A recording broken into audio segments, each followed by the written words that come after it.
देश का प्रेसिडेंट या प्राइम मिनिस्टर भी अगर ये कहता है कि वो हमारे देश की सीक्रेट सर्विसेज के बारे में या उसके ऑपरेशन के बारे में 100% जानता है, तो मैं मान ही नहीं सकता सर। देखो, पाकिस्तान को तो हम नहीं गिनते हैं सर। पाकिस्तान तो कभी मतलब आज पाकिस्तान तो खुद ही सर एड फंड के ऊपर जिंदा है। इतनी बड़ी डील के लिए उस आदमी को पाकिस्तान से आना पड़ा। कि भाई डील करने के लिए ISI के लिए टोटल काम करता था वो आदमी, तो उसको एलिमिनेट किया। एक एजेंट का जो सबसे छोटा टारगेट होता है वो होता है एक बहुत बड़ा लीडर। एक एजेंट का जो नंबर 1 टारगेट है वो होता है किसी देश को खत्म करना। अब एजेंसी को बोला जाता है इमरान खान की सरकार को गिराओ। अब एजेंसी यहां से जाती है, पहले देखते हैं कि इमरान खान की सरकार को कैसे गिराएं। गिराने के लिए दूसरा कोई ना कोई तो चेहरा होगा जिसे सपोर्ट करेंगे। बिल्कुल। हम एक चेहरे के पास जाते हैं, उस चेहरे को बोलते हैं कि अगला प्राइम मिनिस्टर तू बनेगा करके। तो हमें उस आदमी को अगला प्राइम मिनिस्टर बनाना है, तो सबसे पहले हम लोग क्या करते हैं, उसको इंटरनेशनल लेवल पर हीरो बनाना शुरू करते हैं, जिसके लिए हम पूरी मीडिया खरीदते हैं सर। मेरे लिए दुनिया की जो सबसे महंगी चीज़ है ना सर, सबसे कीमती चीज़ है मेरे लिए इन्फॉर्मेशन। जिस दिन मुझे मेरे एनिमी को खत्म करना होगा या कोई बड़ी प्लानिंग करनी होगी, मैं अपने रूटीन को चेंज नहीं करूंगा। आपको 100 काम करने हैं, 100 काम करने हैं, आप 99 काम सही कर रहे हो, एक काम गलती कर रहे हो, आपका ऑपरेशन खत्म, आप खत्म सर। मेडल तो बहुत दूर की बात है सर, अगर मैं मर भी गया तो मेरी बॉडी को मेरी जमीन नसीब नहीं होगी करके। स्पेशल फोर्स का एक एक्स बंदा था, उसको पाकिस्तान एम्बेसी के अंदर भेजा और इसका एक ही टारगेट था, हाफिज को मारना। या आज का हिंदुस्तान बहुत चेंज है सर। आज तो हमारा एनिमी धरती के जिस कोने में होगा उस कोने में भी सेफ नहीं है। और रात के टाइम लगभग 7-8 बजे की बात थी ये, तो जैसे हम ब्रिज के ऊपर सबके सब पहुंचे तो बिल्कुल अंधाधुंध फायर और टन टन टन टन की आवाज आई, ब्रिज से टकरा रहे थे बुलेट्स। ये उस माइक्रो सेकंड के अंदर मैंने बंदूक चलाई और मेरी गन नहीं चली कि उन सब लोगों ने हमारे लिए ही अम्बुश लगाया हुआ था। वो इन्फॉर्मेशन उन्होंने जानबूझ के पहुंचाई थी हम तक कि हम जाएं उनके खिलाफ ऑपरेशन करने और हम में से कोई वापस ना आए। मैं मान चुका था कि अब मैं इस मिशन में, इस ऑपरेशन में नहीं बचूंगा करके, मुझे ये भी कंफर्म हो गया था। लेकिन मैं हर बार ये सोच रहा था कि नहीं यार, 2-4 को तो मैं धरूंगा ही धरूंगा। चलो पाकिस्तान को पैसा मिल रहा है, वो पैसा कौन दे रहा है? पैसा CIA दे रहा है ना। कैसे सुसाइड बॉम्बर तैयार होते हैं सर, कैसे नफरत की आग पैदा होती है, कैसे लोग अपने शरीर में एक्सप्लोसिव लगा के आ जाते हैं। ये तो तरीका इंस्टीट्यूट होते हैं इसके। आज इस पॉडकास्ट में मेरे साथ हैं एक बड़े special guest, Lucky Bisht. Lucky, welcome to Switch. कैसे हैं आप? थैंक यू सर, मैं बहुत बढ़िया हूं। आप कैसे हैं? मैं बहुत बढ़िया। सोशल मीडिया हो या फिर यूट्यूब मान लें, इंस्टाग्राम देख लें, रील्स और शॉर्ट, मतलब उसमें सबसे जो पॉपुलर आजकल पर्सनैलिटी है वो लकी है आजकल। और लकी की जो पॉपुलैरिटी है वो देश के लिए इनके काम की वजह से। लकी, शुरू यहीं से करते हैं कि एक सीक्रेट एजेंट जो होता है एजेंसी का, उसकी लाइफ कैसी होती है जब वो किसी ऑपरेशन पे जाता है, जब वो बाहर होता है? एक देखो, अगर एक सीक्रेट जो एजेंट है, एक स्पाई है, वो किस टास्क के लिए जा रहा है। देखो, जो भी एजेंसी होती है जिनके नाम के आगे सीक्रेट लग गया तो सब सीक्रेट ही समझ लो, तब तो कुछ भी नहीं पता। बट डिपेंड है उसको टास्क क्या मिलता है, है ना। वो जा किस चीज़ के लिए रहे, वो परमानेंट वहाँ रहने के लिए जा रहा है, वो एक नॉर्मल शॉर्ट ऑपरेशंस के लिए जा रहा है, वो किसी टारगेट को एलिमिनेट करने के लिए जा रहा है, या वो इन्फॉर्मेशन गैदरिंग करने के लिए जा रहा है। तो हर कंडीशन के अंदर क्या होता है, एक सीक्रेट एजेंट्स के रोल ही डिफरेंट है। अगर एक टारगेट को ख़त्म करना है तो उसको पता है कि सिर्फ उसको टारगेट को किल करना है, जो ऑलरेडी पूरा का पूरा प्लान पहले से हो चुका है। देन वो वहाँ जाएगा, अपने लोगों से कोऑर्डिनेट करेगा, ठीक है। हर आदमी का अपना अपना एक काम है। मैं आपको बता दूँ, सीक्रेट सर्विस की एक दुनिया, एक अलग ही दुनिया है वो। मतलब मैं आपको कैसे समझाऊँ कि मतलब एक दुनिया को दिखाने का, अगर आप सीक्रेट सर्विसेज की बात करें, चाहे वो हमारी सीक्रेट सर्विस RNW हो या दुनिया की कोई किसी भी कंट्री की सीक्रेट सर्विसेज हो, इसके बारे में इस धरती में पूरा कोई नहीं जानता, कोई भी नहीं। चाहे उस देश का सुपीरियर क्यों ना हो, वो अपने मतलब उस देश का चाहे प्रेसिडेंट हो या प्राइम मिनिस्टर हो, वो भी अपने सीक्रेट सर्विसेज के बारे में पूरी जानकारी नहीं रखता सर। पूरी जानकारी इस दुनिया में किसी को नहीं होती है। मतलब एक रिंग समझ लो आप, सर्कल के रिंग समझ लो। एजेंसी क्या, एक सर्कल के रिंग्स है। या आपने कभी भी आप म्यूजिक का बैंड देखते हैं, अब मैं म्यूजिक का सिविल का क्या बोलूं, अपने आर्मी का बैंड देखा है सर? बिल्कुल। किसी ने आर्मी का, अगर जब आर्मी का बैंड मूव करता है तो उनके आगे एक सीनियर होता है हमेशा, जिसके हाथ पर एक स्टिक होती है, वो पूरी स्टिक से सबको कंट्रोल करता है। तो वही एक एजेंसी है सर। उसमें हर आदमी को अपना रोल पता है, लेकिन दूसरे का नहीं पता। सेम उस बैंड को लेकर चलो आप, बैंड में हर आदमी के पास अपना एक अलग इंस्ट्रूमेंट है, ठीक है। एक आदमी अगर ड्रम बजा रहा है और एक आदमी अगर दूसरा इंस्ट्रूमेंट बचा रहा है, तो वो उसी को पता है। तो यही सेम स्पाई की दुनिया यही है। अगर 4 लोग जा रहे हैं, उसको सिर्फ अपने काम के बारे में पता है, सेकंड के बारे में वो कुछ नहीं जानता। कई ऑपरेशंस ऐसे होते हैं दुनिया में जहाँ पर एक एजेंट दूसरे एजेंट से लाइफ में सिर्फ पहली बार मिलता है ओके और वो आखिरी बार मिलता है। तो वो उस दुनिया के अंदर अगर आपको जितनी कम इंफॉर्मेशन हो, ये आपके लिए फ़ायदा भी है और नुकसान भी है।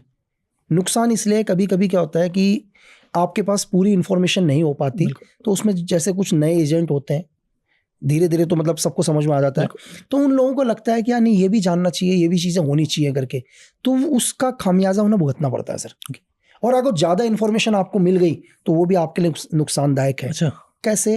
अगर मुझे ये बोलते हैं कि यार कि मुझे कहीं जाना है, ओके कोई भी LOC क्रॉस करके है ना, दूसरे की टेरिटरी के अंदर जाना है, और मुझे बोलते हैं कि तुम्हें एक टारगेट को एलिमिनेट करके वापस आना है, ठीक है, मेरे लिए इनफ है, ओके बढ़िया चीज़ है, मेरे को इतनी इन्फॉर्मेशन मैं चाहता हूँ मुझे मिले।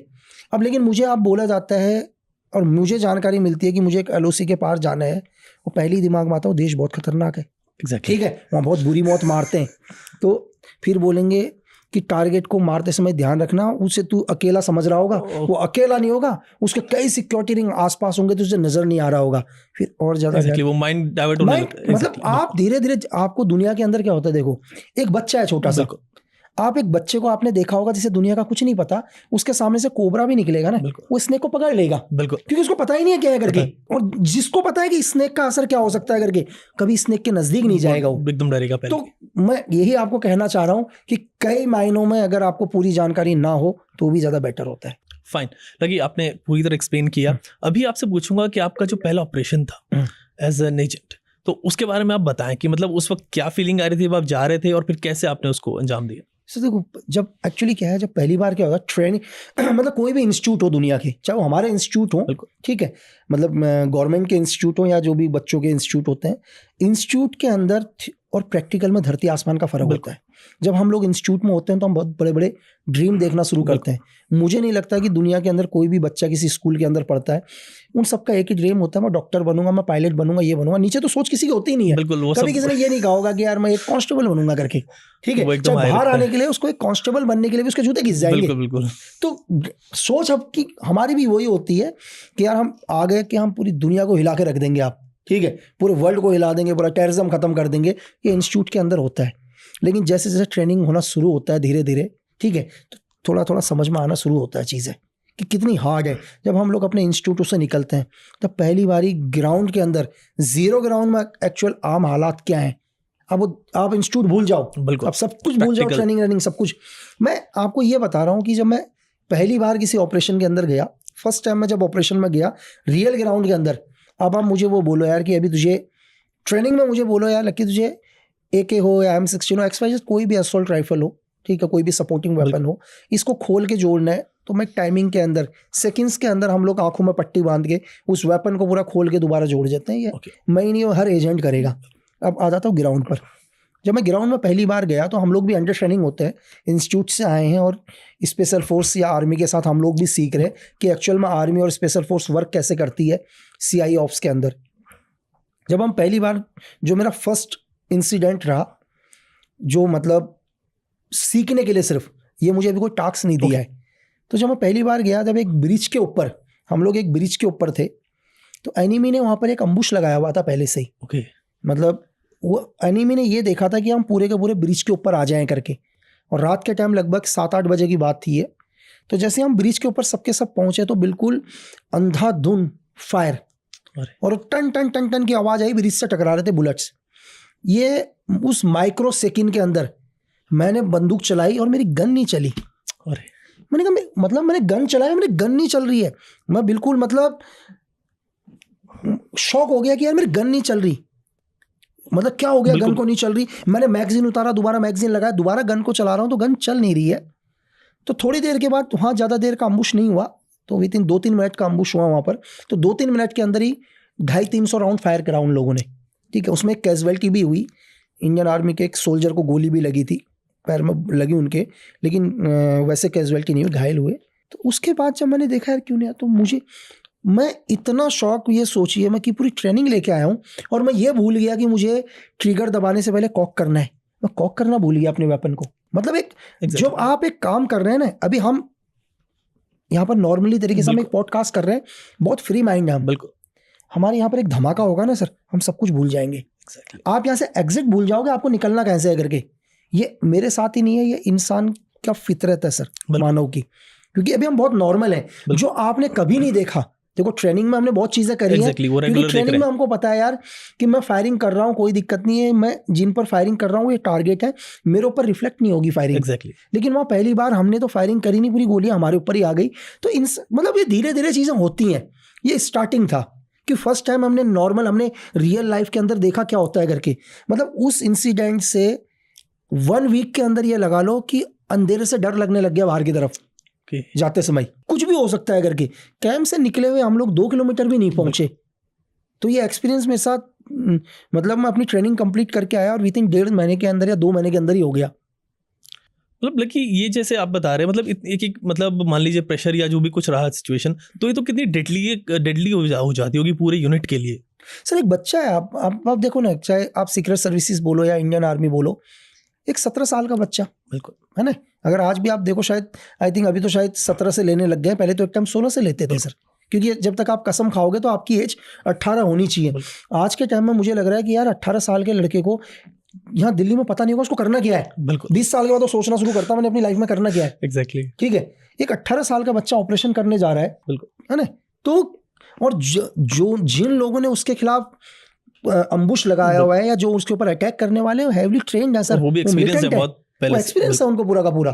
तो आदमी क्या है, एक इंस्टीट्यूट आपको देखो, दुनिया का कोई भी इंस्टीट्यूट, अगर आप चलो इंस्टीट्यूट, मतलब कुछ लोग आर्मी को लैंग्वेज में नॉर्मली नहीं समझ पाते हैं, बहुत वर्ड्स का आर्मी के वर्ड्स और सिविल के बहुत होते हैं। तो मैं आपको वैसे बताता हूँ कि धरती का कोई भी टीचर किसी स्टूडेंट को ये नहीं बोल सकता कि मैं तुझे एक IAS ही बनाऊंगा करके, बच्चे के ऊपर ही है ना सर। आप दुनिया का कोई भी गुरु लेके आ जाओ, एक टीचर से हजारों बच्चे पढ़ते हैं ना, बिल्कुल, हजारों में से एक ही सक्सेस होता है। सेम वही आप आर्मी के इंस्टीट्यूट लगा लीजिए या सीक्रेट सर्विसेज के इंस्टीट्यूट लगा लो आप, सेम हजारों सोल्जर्स वहाँ से ट्रेनिंग करते हैं, उनमें से एक ही बहुत कम लोग होते हैं जो सक्सेस होते हैं। तो सेम सिचुएशन वहाँ भी है सर। फाइन, लेकिन जैसे आपने बताया अभी ऐसी एक सिचुएशन आ जाती है, तो क्या कभी ऐसा भी होता है कि इंटेल फेल हो गया और बीच में फंस गए? बहुत बारी मैंने आपको और चीज़ें, जैसे आपने बोला कि इंटेल फेल होना, चलो ये मैं आपको बताऊं कि हमने एक ही चीज़ सीखा है कि एक स्पाई के लिए, मतलब मेरे लिए, अगर मैं एक जैसे एज ए सीक्रेट सर्विस होने के नाते एक एजेंट या आप कुछ भी बोल लीजिए, मेरे लिए दुनिया की जो सबसे महंगी चीज़ है ना सर, सबसे कीमती चीज़ है मेरे लिए इन्फॉर्मेशन। इस दुनिया में इन्फॉर्मेशन से कीमती चीज़ इस धरती में आज मुझे बोल दे कोई और है सर, कुछ भी नहीं है। कोहिनूर का जो हीरा है ना, वो भी इन्फॉर्मेशन से महंगा नहीं है सर। कल सुबह 9 बजे, 9:15 बजे जब कल मार्केट खुलेगा, इंडियन मार्केट जो भी खुलता है शेयर, अगर आपको पता हो कि कल मार्केट में क्या होने वाला, तो शायद आप बिलियनियर बन जाओ सर। ये इन्फॉर्मेशन ही है ना। तो इन्फॉर्मेशन से महंगी चीज कुछ भी नहीं है। नॉलेज इज पावर, ये एजेंसी के लिए सबसे सटीक वर्ड है सर। लेकिन और इन्फॉर्मेशन को पाना दुनिया में सबसे मुश्किल है। सबसे मुश्किल है कि आप किसी दुश्मन के इलाके में जाकर वहां का इंट लेके आ रहे हो, ये दुनिया में सबसे बिल्कुल मुश्किल काम, दूसरी धरती पे। लेकिन इससे भी मुश्किल पता है क्या है? इससे भी मुश्किल काम है कि हम एक गलत इंफॉर्मेशन किसी स्पाई को दे दें, वो ज्यादा मुश्किल है। मतलब मैं एक एजेंट, मैं ऐसी इंफॉर्मेशन दूं अपने दुश्मन देश को जो मैं चाहता हूं, और मेरे दुश्मन देश को ये लग रहा हो या मेरे एनिमी को ये लग रहा हो कि वो इंफॉर्मेशन उसको मिल रही है, एक्चुअली उसको मिल नहीं रही है, मैं उस तक पहुंचा रहा हूं। मैं एक एग्जांपल बताता हूं फॉर कैसे कि एक इंफॉर्मेशन आई कि कुछ एक मिलिटेंट के हैं, इंसर्जेंट के हैं, लोगों से टैक्स कलेक्शन कर रहे हैं। ओके, ये हमारे साइफर जो होता है एक सिग्नल का होता है, जैसे हम लोग सिग्नल अपने डेट पर बात करते हैं, तो इनको इन्फॉर्मेशन मिली कहीं से कि कुछ एक मिलिटेंट आ रखे हैं, जबरदस्ती टैक्स कलेक्शन कर रहे हैं। अब एक अच्छी चीज़ थी यार, इस टाइम मतलब मौका था मिलिटेंट को ख़त्म करना। तो देन हम लोग वहाँ से निकले, सेम चीज़ें, हम भी अटैच थे आर्मी के साथ ही निकले। और निकलने के बाद एक्चुअली क्या हुआ कि कुछ एक चीज़ें मार्केट में ऐसे हुई जहाँ पर हमें शक हुआ कि यार ये चीज़ें नहीं होनी चाहिए थी करके। ओके, मतलब जहाँ मार्केट में आप गए, जैसे हम निकले सेम हमारे को पहुंचना था, लेकिन वहाँ का सिचुएशन देखकर हमें लगा यार कि यार ये कुछ ऐसा नहीं है करके, क्योंकि डेली मार्केट अगर 8 बजे बंद हो रही है, उस दिन 4 बजे ही मार्केट बंद है। ना दीपावली है, ना दशहरा है, ना क्रिसमस है, ऐसा क्यों? मतलब रूटीन चेंज हुआ है। रूटीन जो चेंज नहीं होना चाहिए, रूटीन चेंज होने पर हमें सिर्फ डाउट हुआ, ऐसा नहीं कि 100%, हमें लगा यार कि ठीक नहीं है करके। तो हम लोगों ने उस ऑपरेशन को नहीं करने गए, हमने कहा चलो छोड़ो यार। हमने अपने सीनियर्स को रिपोर्ट दी कि सर कुछ ठीक नहीं लग रहा है करके, बोले कोई बात नहीं विड्रॉल कर लो करके। हम विड्रॉल हुए तो हमारे को बाद में पता चला कि उन सब लोगों ने हमारे लिए ही अम्बुश लगाया हुआ था। वो इन्फॉर्मेशन उन्होंने जानबूझ के पहुंचाई थी हम तक कि हम जाएं उनके खिलाफ ऑपरेशन करने और हम में से कोई वापस ना आए। ओके। बस उन्होंने एक ही गलती कर दी थी कि जो वहाँ के लोकल्स लोग थे, उन लोकल लोगों को पता था कि देखो लोकल्स बिना मिलिटेंसी, बिना लोकल्स के सपोर्ट के नहीं होती है। आप दुनिया का कहीं का भी आतंकवाद उठाकर देख लो, चाहे आप JNK का उठाकर देख लो, चाहे आप नॉर्थ ईस्ट उठाकर देख लो, ठीक है, चाहे आप माओवाद उठा के देख लो, इनमें कहीं ना कहीं लोकल्स का सपोर्ट होता ही होता है। बिल्कुल। तो मिलिटेंट कोशिश करता है कि वो लोकल्स के खिलाफ ना जाए, क्योंकि अगर लोकल भी उनके खिलाफ हो जाएंगे तो उनको सर्वाइव करना बहुत मुश्किल हो जाएगा। तो लोकल्स को पता था कि कुछ ना कुछ होने वाला है, तो लोकल को पता है कि यार फायरिंग होगी, चीजें होगी, उनको भी लग सकता है, फिर बाद में आर्मी का एक्शन होगा। तो लोकल्स ने उस दिन दुकानें बंद कर दी, तो उसका नुकसान मिलिटेंट्स को उठाना पड़ा कि वो अनसक्सेसफुल। और इसमें ये भी है कि आपकी ट्रेनिंग थी तो आपने पढ़ लिया वो चीज। मतलब हम लोगों का एक ही चीज है, देखो कि हम लोग कभी भी क्या होता है कि अगर मैं एक एजेंट, मैं कभी भी अपने रूटीन को, मतलब अगर मुझे कहीं कुछ करना है लाइफ में, हम ज़्यादा डिटेल में इसलिए नहीं जाएंगे कि मैं नहीं चाहूँगा कि ज़्यादा लोग डिटेल में जाने कुछ एंटी एलिमेंट्स वगैरह। बिल्कुल बिल्कुल। अगर मुझे कल आप कुछ करने के लिए बोलो, मैं अपना रूटीन कभी नहीं चेंज करूँगा सर। फॉर एग्जाम्पल के लिए कि अगर मैं किसी कंट्री में हूँ, अभी मैं कहीं रह रहा हूँ किसी ID के अंदर, अगर मुझे 1 साल 2 साल वहाँ निकालने हैं, तो अगर मैं रात को डेली 10 बजे सोता हूँ, मैं 10 बजे ही सोऊंगा सर। जिस दिन मुझे मेरे एनिमी को ख़त्म करना होगा या कोई बड़ी प्लानिंग करनी होगी, मैं अपने रूटीन को चेंज नहीं करूंगा। अगर मैं डेली अपने दोस्तों से रात के 12-1 बजे तक बात करता हूं, मैं आज भी करूंगा, चाहे मुझे अपने टारगेट को 11 बजे ख़त्म करना है। लेकिन मैं ऐसा क्या करूं कि मैं 11 बजे भी बात कर रहा हूँ। मैं क्या कहना चाह रहा हूँ, समझ रहे हैं? मैं बिल्कुल बिल्कुल, है ना, कि मेरा रूटीन चेंज नहीं होना चाहिए। मेरा फ़ोन अगर डेली आपको 11 बजे, मेरा काम है डेली कि यार मैं घर जाता हूँ और मैं आपको फ़ोन करता हूँ और हम 5-1 मिनट बात करते हैं। लेकिन जिस टाइम हम डेली 5-1 मिनट बात करते हैं, उस दिन क्या है कि हम लोग, मुझे कहीं और जाना है और मुझे अपने टारगेट को ख़त्म करना है, लेकिन मुझे पता है कि मैं शक पर आऊँगा वहाँ पर। बिल्कुल ठीक है। और आज ही मेरा रूटीन चेंज हुआ है, तो मैं ऐसा क्या करूंगा कि मैं अपने टारगेट को भी बर्बाद करूंगा और 11 बजे भी आपसे बात करूंगा। एक ही टाइम, एक ही जगह पर मैं 2 चीजें कैसे करूंगा, और वो मैं 2 चीजें करूंगा एक ही जगह पर, वो तरीका कैसे होगा? सेम बिल्कुल। अगर वो वहाँ की एजेंसी या वहाँ की जो लोकल पुलिस है या कोई भी XYZ अगर मेरे रूटीन को चेक करेगी ना सर, मेरा रूटीन उन्हें सेम मिलेगा। मतलब कहाँ एक स्पाई पकड़ा जाता है, उसका रूटीन अगर चेंज हो जाए, जहाँ उसने अपने, मतलब मैं रूटीन का मतलब है कि जो अपनी दिनचर्या है, जैसे मैं अपना जीवन बिता रहा हूँ, ये वो रूट नहीं है कि स्पाई जो है अगर वो एक रूट को फॉलो करता है तो दोबारा उस रूट को कभी फॉलो नहीं करता। ये दोनों अलग चीजें हैं। ये अलग चीज हो गई, ये अलग चीज है। ये अलग चीज क्या है कि मतलब वो तो मेरा रूटीन हो गया डेली, लेकिन कहने का मतलब क्या है कि एक टारगेट को, मतलब एक टारगेट को अगर सपोज करो कि आज मैंने एक टारगेट का पीछा करना शुरू किया आपके ये जी के ऑफिस से लेकर बाहर, मतलब कहीं 1-8 किलोमीटर तक, तो मैं कल आपको यहाँ फॉलो नहीं करूंगा सर। ओके, इसको मैं छोड़ दूंगा, मैं आपकी अगली जगह से आपको फॉलो करूंगा। मैं एक चीज को दोबारा नहीं दोहराऊंगा। मतलब मैं आपको सिंपल एक चीज बताता हूँ कि हमारी दुनिया के अंदर एक ही चीज है, आप जीवन में हर रोज गलती करो। बिल्कुल, इंसान है तो गलती करेगा, लेकिन एक गलती को अपने पूरे जीवन काल में दोबारा मत दोहराना। अगर आपने अपनी लाइफ में ये पकड़ लिया कि मैं अपने जीवन के अंदर एक गलती को रिपीट नहीं करूंगा, तो आप इस पूरी दुनिया जीत लोगे सर। और यही मतलब एक एजेंट की ना सक्सेस यहीं से चलती है सर। देखो एक एजेंट का क्या है, अब मैं एक एजेंट, आपने कभी दुनिया के अंदर वर्ल्ड के किसी स्पाई को मेडल मिलते हुए देखा है? बिल्कुल एग्जैक्टली, सब एनोनिमस रहते हैं, किसी को पता ही नहीं चलता। किसी को पता ही नहीं है। दुनिया का सबसे मुश्किल काम कर रहे हैं, जो ये जानते हुए भी कि मेडल तो बहुत दूर की बात है सर, अगर मैं मर भी गया तो मेरी बॉडी को मेरी जमीन नसीब नहीं होगी करके। बिल्कुल बहुत दूर की बात है। मतलब मेडल तो बहुत छोटी चीज हो गई कि अगर मैं मर गया तो मेरा आखिरी बार मेरा चेहरा, मेरा परिवार, ठीक है, मेरे घर वाले भी नहीं देखेंगे।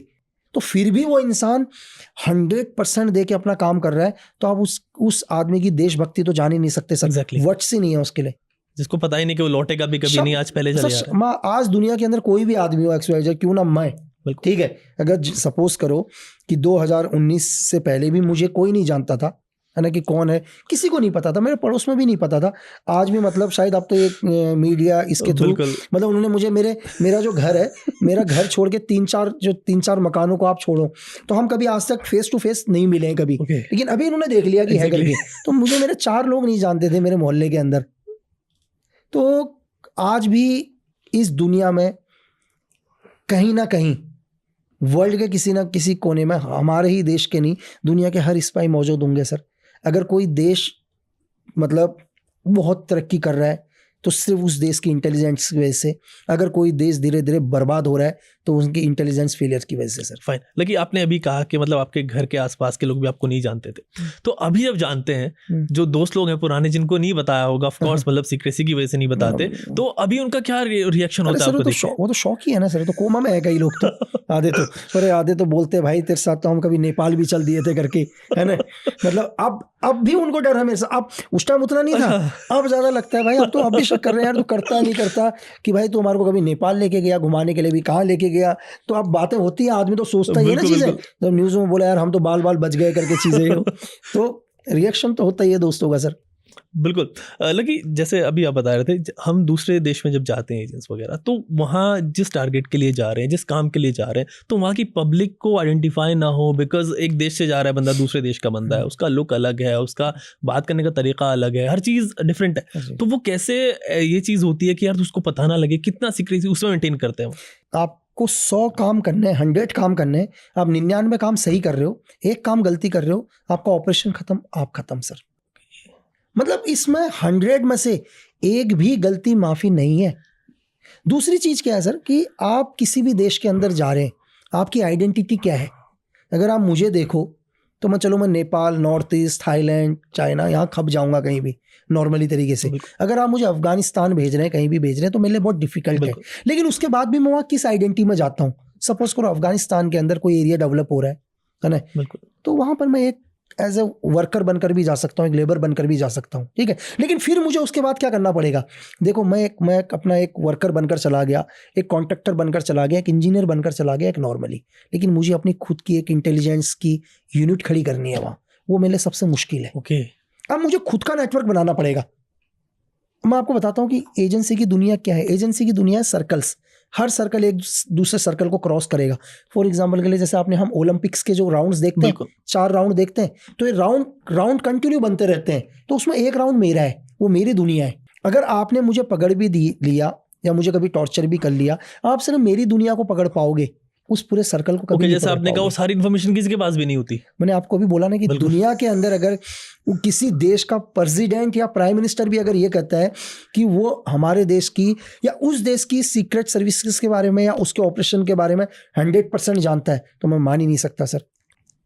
दुनिया का कोई भी आदमी अपनी सीक्रेट सर्विसेज के बारे में, चाहे वो किसी भी लेवल पर क्यों ना बैठा हो, सर्वोच्च पद पर बैठा हो, तभी वो 70% से ऊपर नहीं जानता होगा सर। ये वो रिंग्स हैं सर। फाइन, लेकिन अब आप कोई ऐसा मुझे ऑपरेशन बताएं हमारे व्यूअर्स को जो आपको ना सबसे डिफिकल्ट लगा हो, चीज़ों में आपने कर लिया हो लेकिन यार वो लगा कि ये बड़ा मुश्किल हो गया था करना। सर देखो कि बहुत सारे ऑपरेशंस हैं।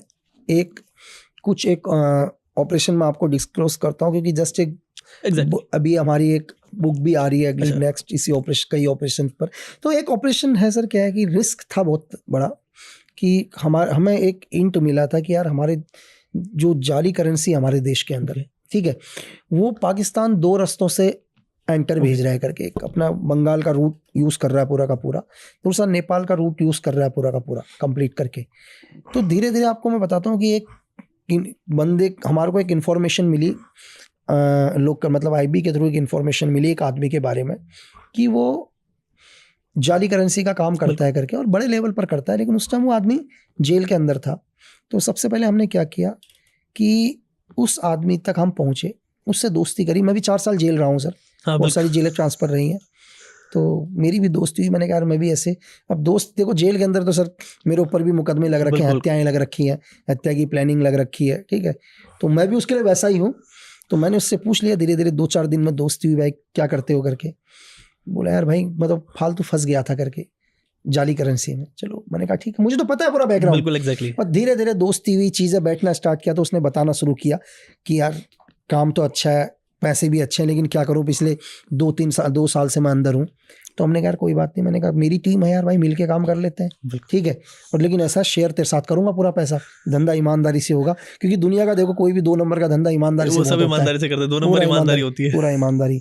तो उसका ट्रस्ट जीता, तो उसने कहा ठीक है। मैंने कहा यार एक बार बता कि किस रेट पर नोट मिल जाएंगे। तो उसने एक रेट बोला कि जितने बड़े नोट लोगे उतने कॉस्टली होंगे करके। तो हमने चलो डील करा, हमने कहा यार मुझे 500 के नोट चाहिए करके। तो बोला ठीक है, कितने चाहिए? मैंने कहा 5 लाख रुपए दिलवा दे भाई, ठीक है। तो उसने बोला कि यार फलाना एक कॉन्टैक्ट है, वहाँ चले जाना करके।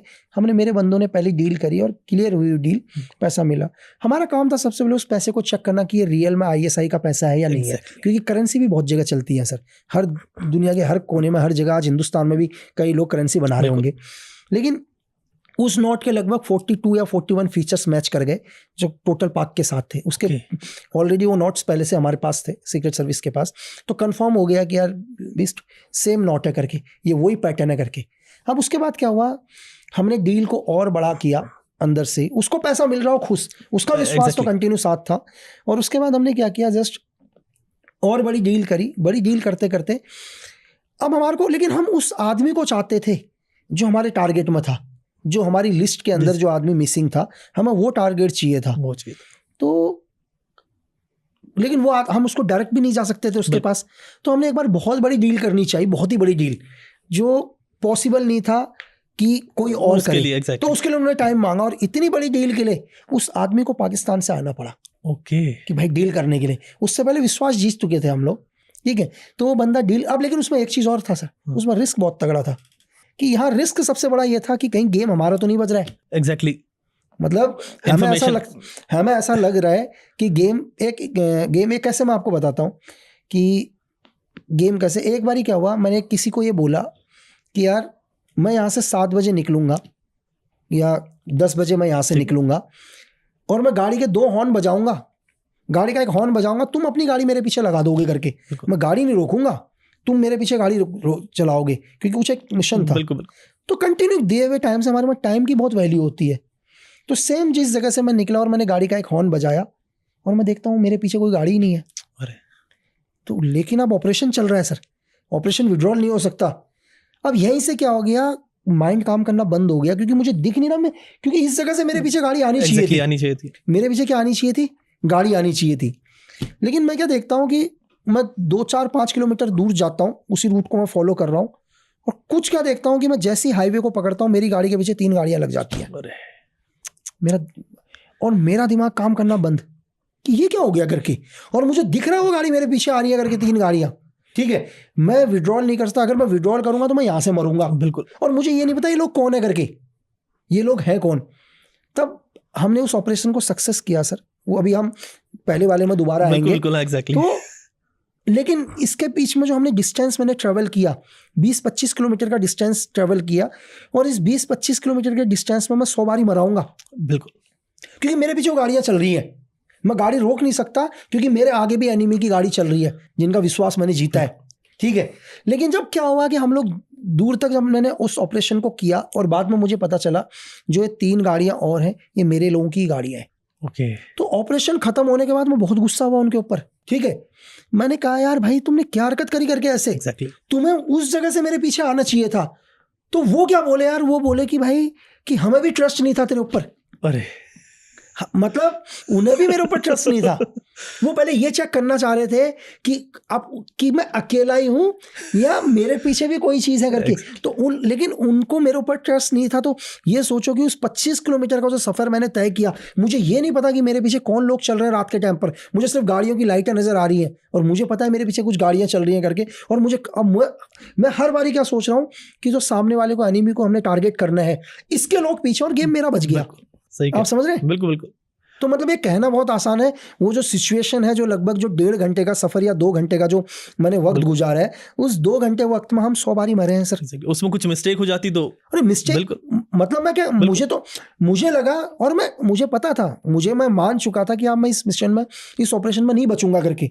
मुझे ये भी कंफर्म हो गया था। लेकिन मैं हर बार ये सोच रहा था कि नहीं यार 2-4 को तो मैं धरूंगा ही धरूंगा। हर बार यही प्लान चल रही थी मेरी। ठीक है, लगी अब पुराने पर वापस आ जाते हैं सर।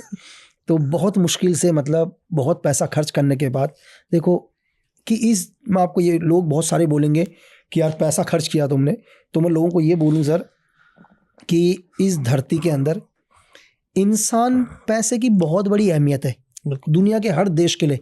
मैं बोलता हूँ कि पैसे से ऊपर कुछ भी नहीं है, लेकिन अगर हम आ जाते हैं बात इंसानियत की, तो इंसानियत के सामने पैसा कुछ भी नहीं है सर। ये दुनिया की हर गवर्नमेंट, चाहे हमारा देश क्यों ना हो या दुनिया का कोई भी मुल्क हो, अगर कल हमें हमारे देश के किसी भी व्यक्ति के लिए कितना भी पैसा देना पड़ेगा, हमारी सरकार देगी सर। फिर हम पैसे को सेकेंडरी रख लेते हैं सर, क्योंकि हमारे को उस पूरा का पूरा जाली करेंसी का नेटवर्क को तोड़ना है, क्योंकि जिसकी वजह से हमारे देश की अर्थव्यवस्था डाउन हो रही है सर, हमारे देश की पूरी इकोनॉमी बाहर जा रही है। तो फिर वो आदमी आया, और आने के बाद जैसे ही वो आदमी अपने ISI के लिए टोटल काम करता था वो आदमी, ठीक है, और जब वो अपने देश से दूसरे देश के अंदर आया, आने के बाद पहले हमने पूरा यकीन किया कि ये आदमी और हमारे खिलाफ इसका कोई डबल गेम नहीं है या कोई फॉल्स ऑपरेशन नहीं है हमारे अगेंस्ट में, तो उसको एलिमिनेट किया। तो एक बड़ा ऑपरेशन रहा ये बहुत ही, और इससे हमने मतलब एक ISI के बहुत बड़े नेटवर्क को तोड़ा है सर, बहुत बड़े जाली करेंसी के नेटवर्क को तोड़ा। तो मैं उस देश का नाम नहीं लूँगा कि कौन से देश के अंदर ये ऑपरेशन था करके। फाइन, लकी पाकिस्तान हमेशा इधर टेररिस्ट भेजता है, बहुत सारी चीज़ें हम देखते हैं, हमारे सोल्जर शहीद होते हैं इतने। अब एक चीज़ थी, जब ओसामा बिन लादेन पाकिस्तान में था तो मतलब पता लग गया US को, और US ने जाके अपना ऑपरेशन वहाँ पे किया। हमें पता है कि हमारा जो मतलब मसूद अजहर वगैरह ये 26-11 नवंबर चल रहा है, उन्होंने ये सब चीज़ की। तो क्या चीज़ है हम ये चीज़ नहीं कर पाते, क्या चीज़ रोकती है सर? ये मैं आपको, बहुत सारे लोगों को, देखो सबको पता है बिन लादेन, बिल्कुल सबको पता है कि यार US की मतलब नेवी की सील ने वो ऑपरेशन किया करके। उस टाइम US के प्रेसिडेंट शायद बराक ओबामा उस टाइम US के प्रेसिडेंट थे। तो ऑडियंस समझ जाएगी कि देश की क्या मजबूरी रहती है, तो मैं वो आपको बता दूं। मैं एक छोटी सी कहानी बताऊंगा 5 मिनट की। एक्चुअली क्या होता है, हम कहानी को दोबारा जोड़ते हैं कि हमारे देश के अंदर एक 26/11 बिल्कुल अटैक होता है। तो USA को पहली बार, अमेरिका को पहली बार लगा कि यार हाफिज सईद हिंदुस्तान तक नहीं रुकेगा, ओके ये US तक भी आ सकता है करके। पहली बार, क्योंकि अमेरिका के 11 से उभरा नहीं था तब तक, और हिंदुस्तान में इतना बड़ा, उसने कहा कि ये इसके हाथ हमारे तक भी आएंगे, तो क्यों ना हम हाफिज को खत्म करें। बिल्कुल, ये मैं इसलिए बता रहा हूं क्योंकि आपके पॉइंट यहां से क्लियर हो जाएगा। तो अमेरिका ने डिसाइड किया कि हाफिज सईद को एक ग्लोबल टेररिस्ट घोषित करो करके, और US ने हाफिज सईद को ग्लोबल टेररिस्ट घोषित करने के लिए किया, लेकिन चाइना ने अपने वीटो पावर का यूज किया और नहीं होने दिया। लेकिन अमेरिका यहां भी नहीं रुका। अमेरिका ने कहा कि घुस के हाफिज को मारेंगे। तो अमेरिका ने पहली बार एक प्लान किया, और उन्हें एक रेमंड एलन नाम के, एक जो उनका एक स्पेशल फोर्स का एक एक्स बंदा था, डेल्टा के लिए काम करता था, उसको पाकिस्तान एम्बेसी के अंदर भेजा एक डिप्लोमेट पासपोर्ट के तहत, और इसका एक ही टारगेट था, हाफिज को मारना। हाफिज को मारना करके हाफिज के ऊपर कंटिन्यू सर्वेलेंस चल रही थी। और एक दिन एलन को बोल दिया जाता है कि हाफिज की लोकेशन पता है करके। तो रेमंड एलन क्या है कि अपने टारगेट को मारने के लिए मतलब US एम्बेसी से निकलते हैं, लेकिन जैसे वो US एम्बेसी से निकले तो ISI को पता चल गया। देखो एजेंसी कैसे काम करती है सर, ठीक है। ISI का भी कहीं ना कहीं तो नेटवर्क था। तो उन्होंने क्या किया कि वो हाफिज को मारे, इससे पहले अपने 2 एजेंट रेमंड एलन के पीछे लगा दिए। और एक भीड़ भाड़ एरिया के अंदर क्या हुआ, 2 एजेंट रेमंड एलन के नजदीक पहुंचे, वो अपना गन निकाले, इससे पहले वो रेमंड एलन को शूट करते, रेमंड एलन ने उनको शूट कर दिया क्योंकि ऑलरेडी एक स्पेशल फोर्स का बंदा था। तो जैसे उसने शूट किया तो पाकिस्तान की आवाम को लगा कि यार एक अंग्रेज ने 2 आदमियों को मार दिया करके, और आवाम, पाकिस्तान की जनता रेमंड एलन को मारने के लिए आगे बढ़ी। तो इतने में रेमंड एलन को सिचुएशन समझ में आ गई कि यार मेरा बचना मुश्किल है। उसने US एम्बेसी को सारी इंफॉर्मेशन दी, और US एम्बेसी क्या हुआ, उसी टाइम CIA के लोग रेमंड एलन की मदद के लिए निकले, और इत्तेफाक से एक तीसरा आदमी भी एक्सीडेंट में मारा गया एक गाड़ी से। और इतने में क्या हुआ, रेमंड एलन को कैसे भी करके पाकिस्तान की जो पुलिस है उसने अरेस्ट किया। और इसमें पाकिस्तान के लोगों के लिए बहुत बड़ा गुस्सा था। पाकिस्तान की पूरी आवाम रोड पर आ गई कि इसको फांसी दो करके।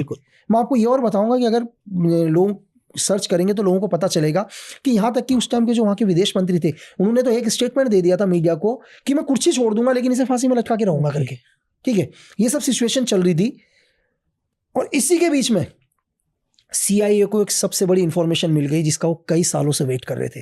उनको पहली बार मिल गया इंफॉर्मेशन कि ओसामा बिन लादेन पाकिस्तान की धरती में है, और उसका एग्जैक्ट लोकेशन ये है।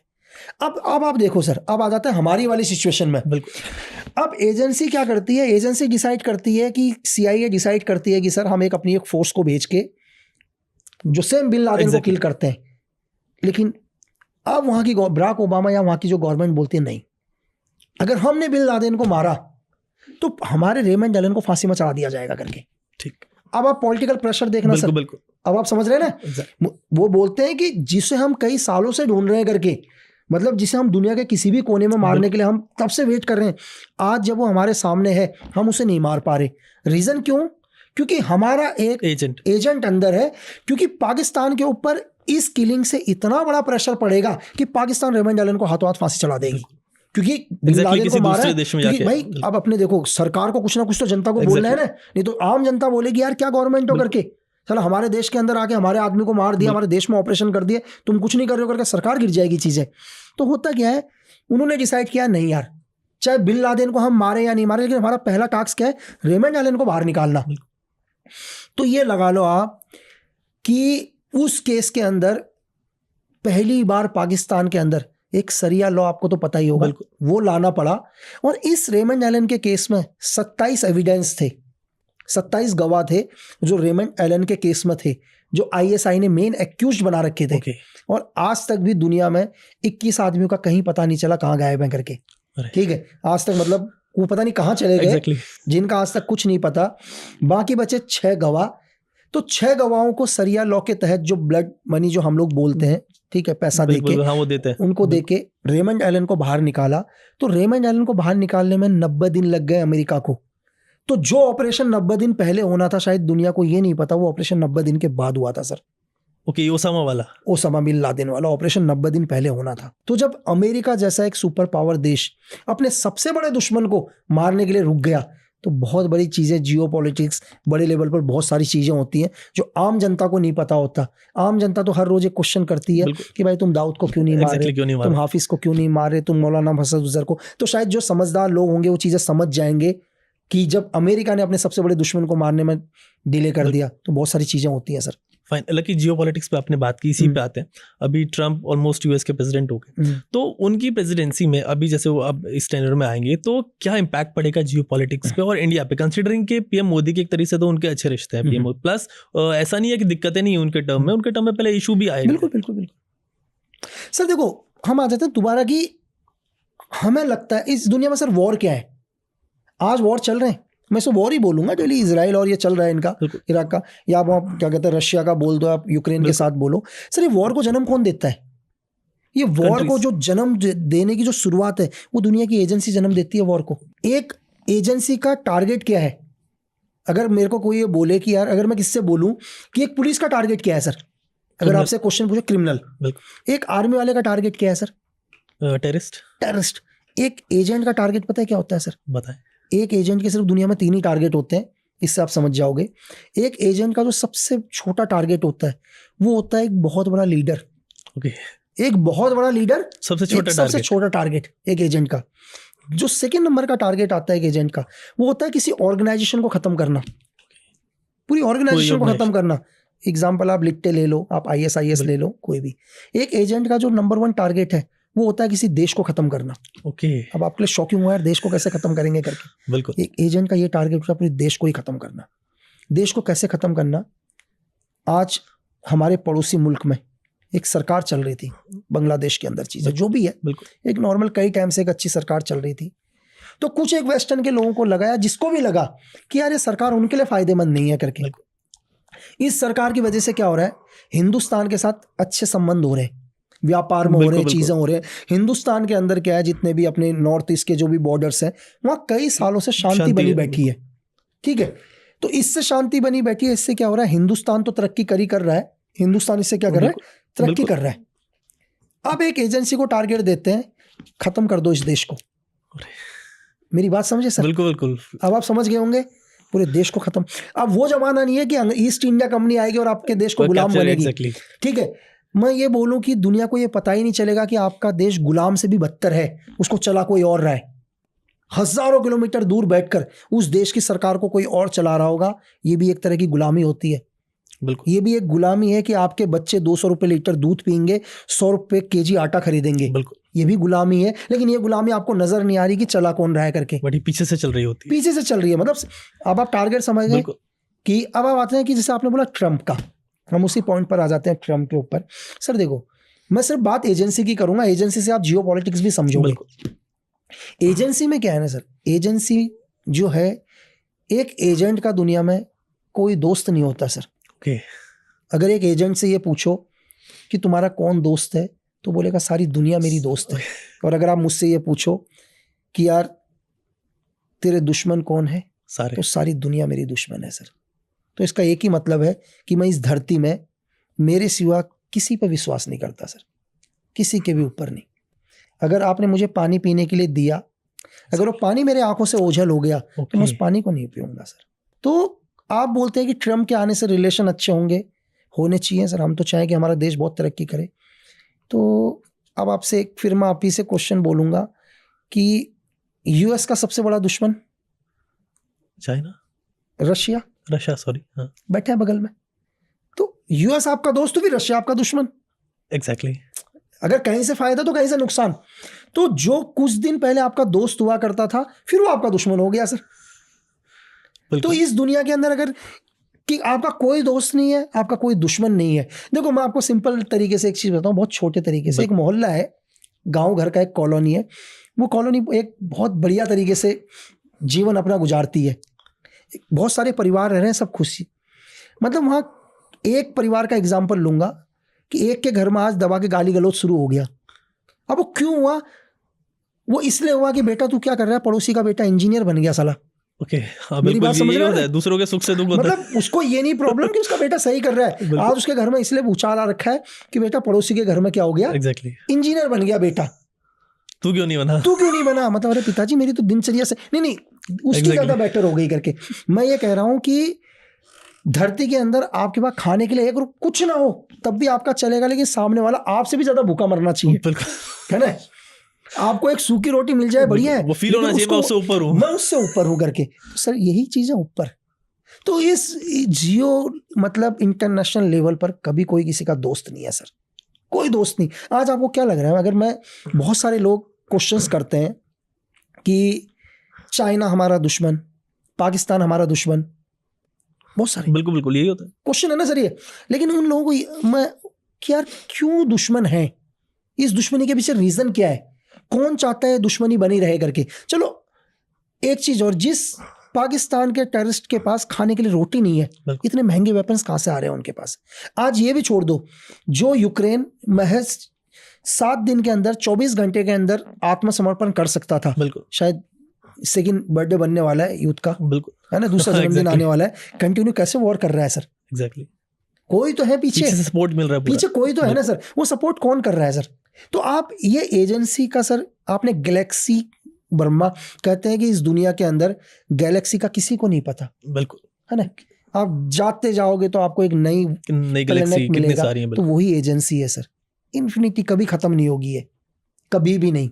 बस आप उनसे एक ही क्वेश्चन पूछो, वो एक ही चीज बोलेंगे, देश प्रेम। फाइन। तो आप ये कह रहे हैं लकी कि मतलब अभी क्या होगा वो डिपेंड करता है कि एजेंसीज किस तरीके से आगे काम करेंगे, मतलब यही चीज उससे निकलती है सर। डिपेंड, मैंने ये देखो सर, आपसे मैंने ये बोला कि चलो यूएस से हमें बेनिफिट होगा, अगर होता है तो कोई ना कोई नाराज भी होगा ना सर। मैं आपसे ये कह रहा हूँ कि नाराज तो कोई ना कोई होगा।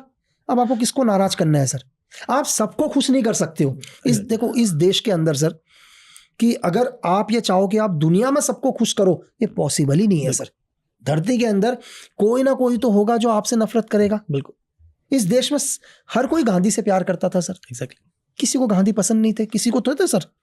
तो आप मतलब आप ये कभी जीवन में नहीं सोच सकते कि 100% सही होगा सर। ये तो आने वाला कल बताएगा क्या होगा सर। फाइन। लेकिन ट्रम्प ये कह रहे थे अभी कुछ वक्त पहले कि क्या कहते हैं, मैं चाहूँ या मैं आऊंगा तो एक दिन में वॉर रुकवा दूंगा। अच्छा, बिल्कुल। मतलब ये स्टेटमेंट तो उनसे ये पूछना चाहिए सर, CIA से ये पूछना चाहिए कि तुमने तो दुनिया में 59 देशों की सरकार गिरा दी सर। एग्जैक्टली। ठीक है, तुम ही थे जिन्होंने आज तक सारे मुजाहिदीन तैयार करे, तुम ही थे जिन्होंने तालिबान को तैयार किया, तुम ही थे जिन्होंने ISIS को तैयार किया। ठीक है सर, अगर मुझसे कोई ये पूछे कि इस दुनिया के अंदर धरती में सबसे ज्यादा वॉर किसने जन्म दिया है सर, मैं बोलूंगा CIA and MI5 ने सर, जिन्हें पूरी दुनिया का रुख चेंज करके रख दिया सर। ISIS ये लोग रेडी काम किसने करते किया थे सर? देखो इनके पास नए नए टोयोटा आया करते थे, सारे नए से नए वेपन इनके पास आया करते थे, सब चीज आती थी। कहाँ से बिल्कुल। आज यूक्रेन का वॉर चल रहा है, कौन यूक्रेन को, अच्छा सर जब हम चलो पाकिस्तान बोल रहे हैं, चलो पाकिस्तान को पैसा मिल रहा है, वो पैसा कौन दे रहा है? पैसा CIA दे रहा है ना। क्यों दे रहा है? क्योंकि तुम्हें यूक्रेन तक वेपन्स पहुंचाने, बिल्कुल, कि एक दिन में वॉर, यार क्यों नहीं रुक सकता? ये उसने गलत नहीं बोला सर, बिल्कुल गलत नहीं बोला। मैं आपसे एक चीज पूछ रहा हूं सर, जब एक दिन के लिए युद्ध रुक सकता है कि यार युद्ध रोको और हमारे लोगों को जाने दो, तो सारे जीवन के लिए भी युद्ध रुक सकता है सर। रुक सकता है, लेकिन यही है कि उनको फिर फायदा नहीं होगा।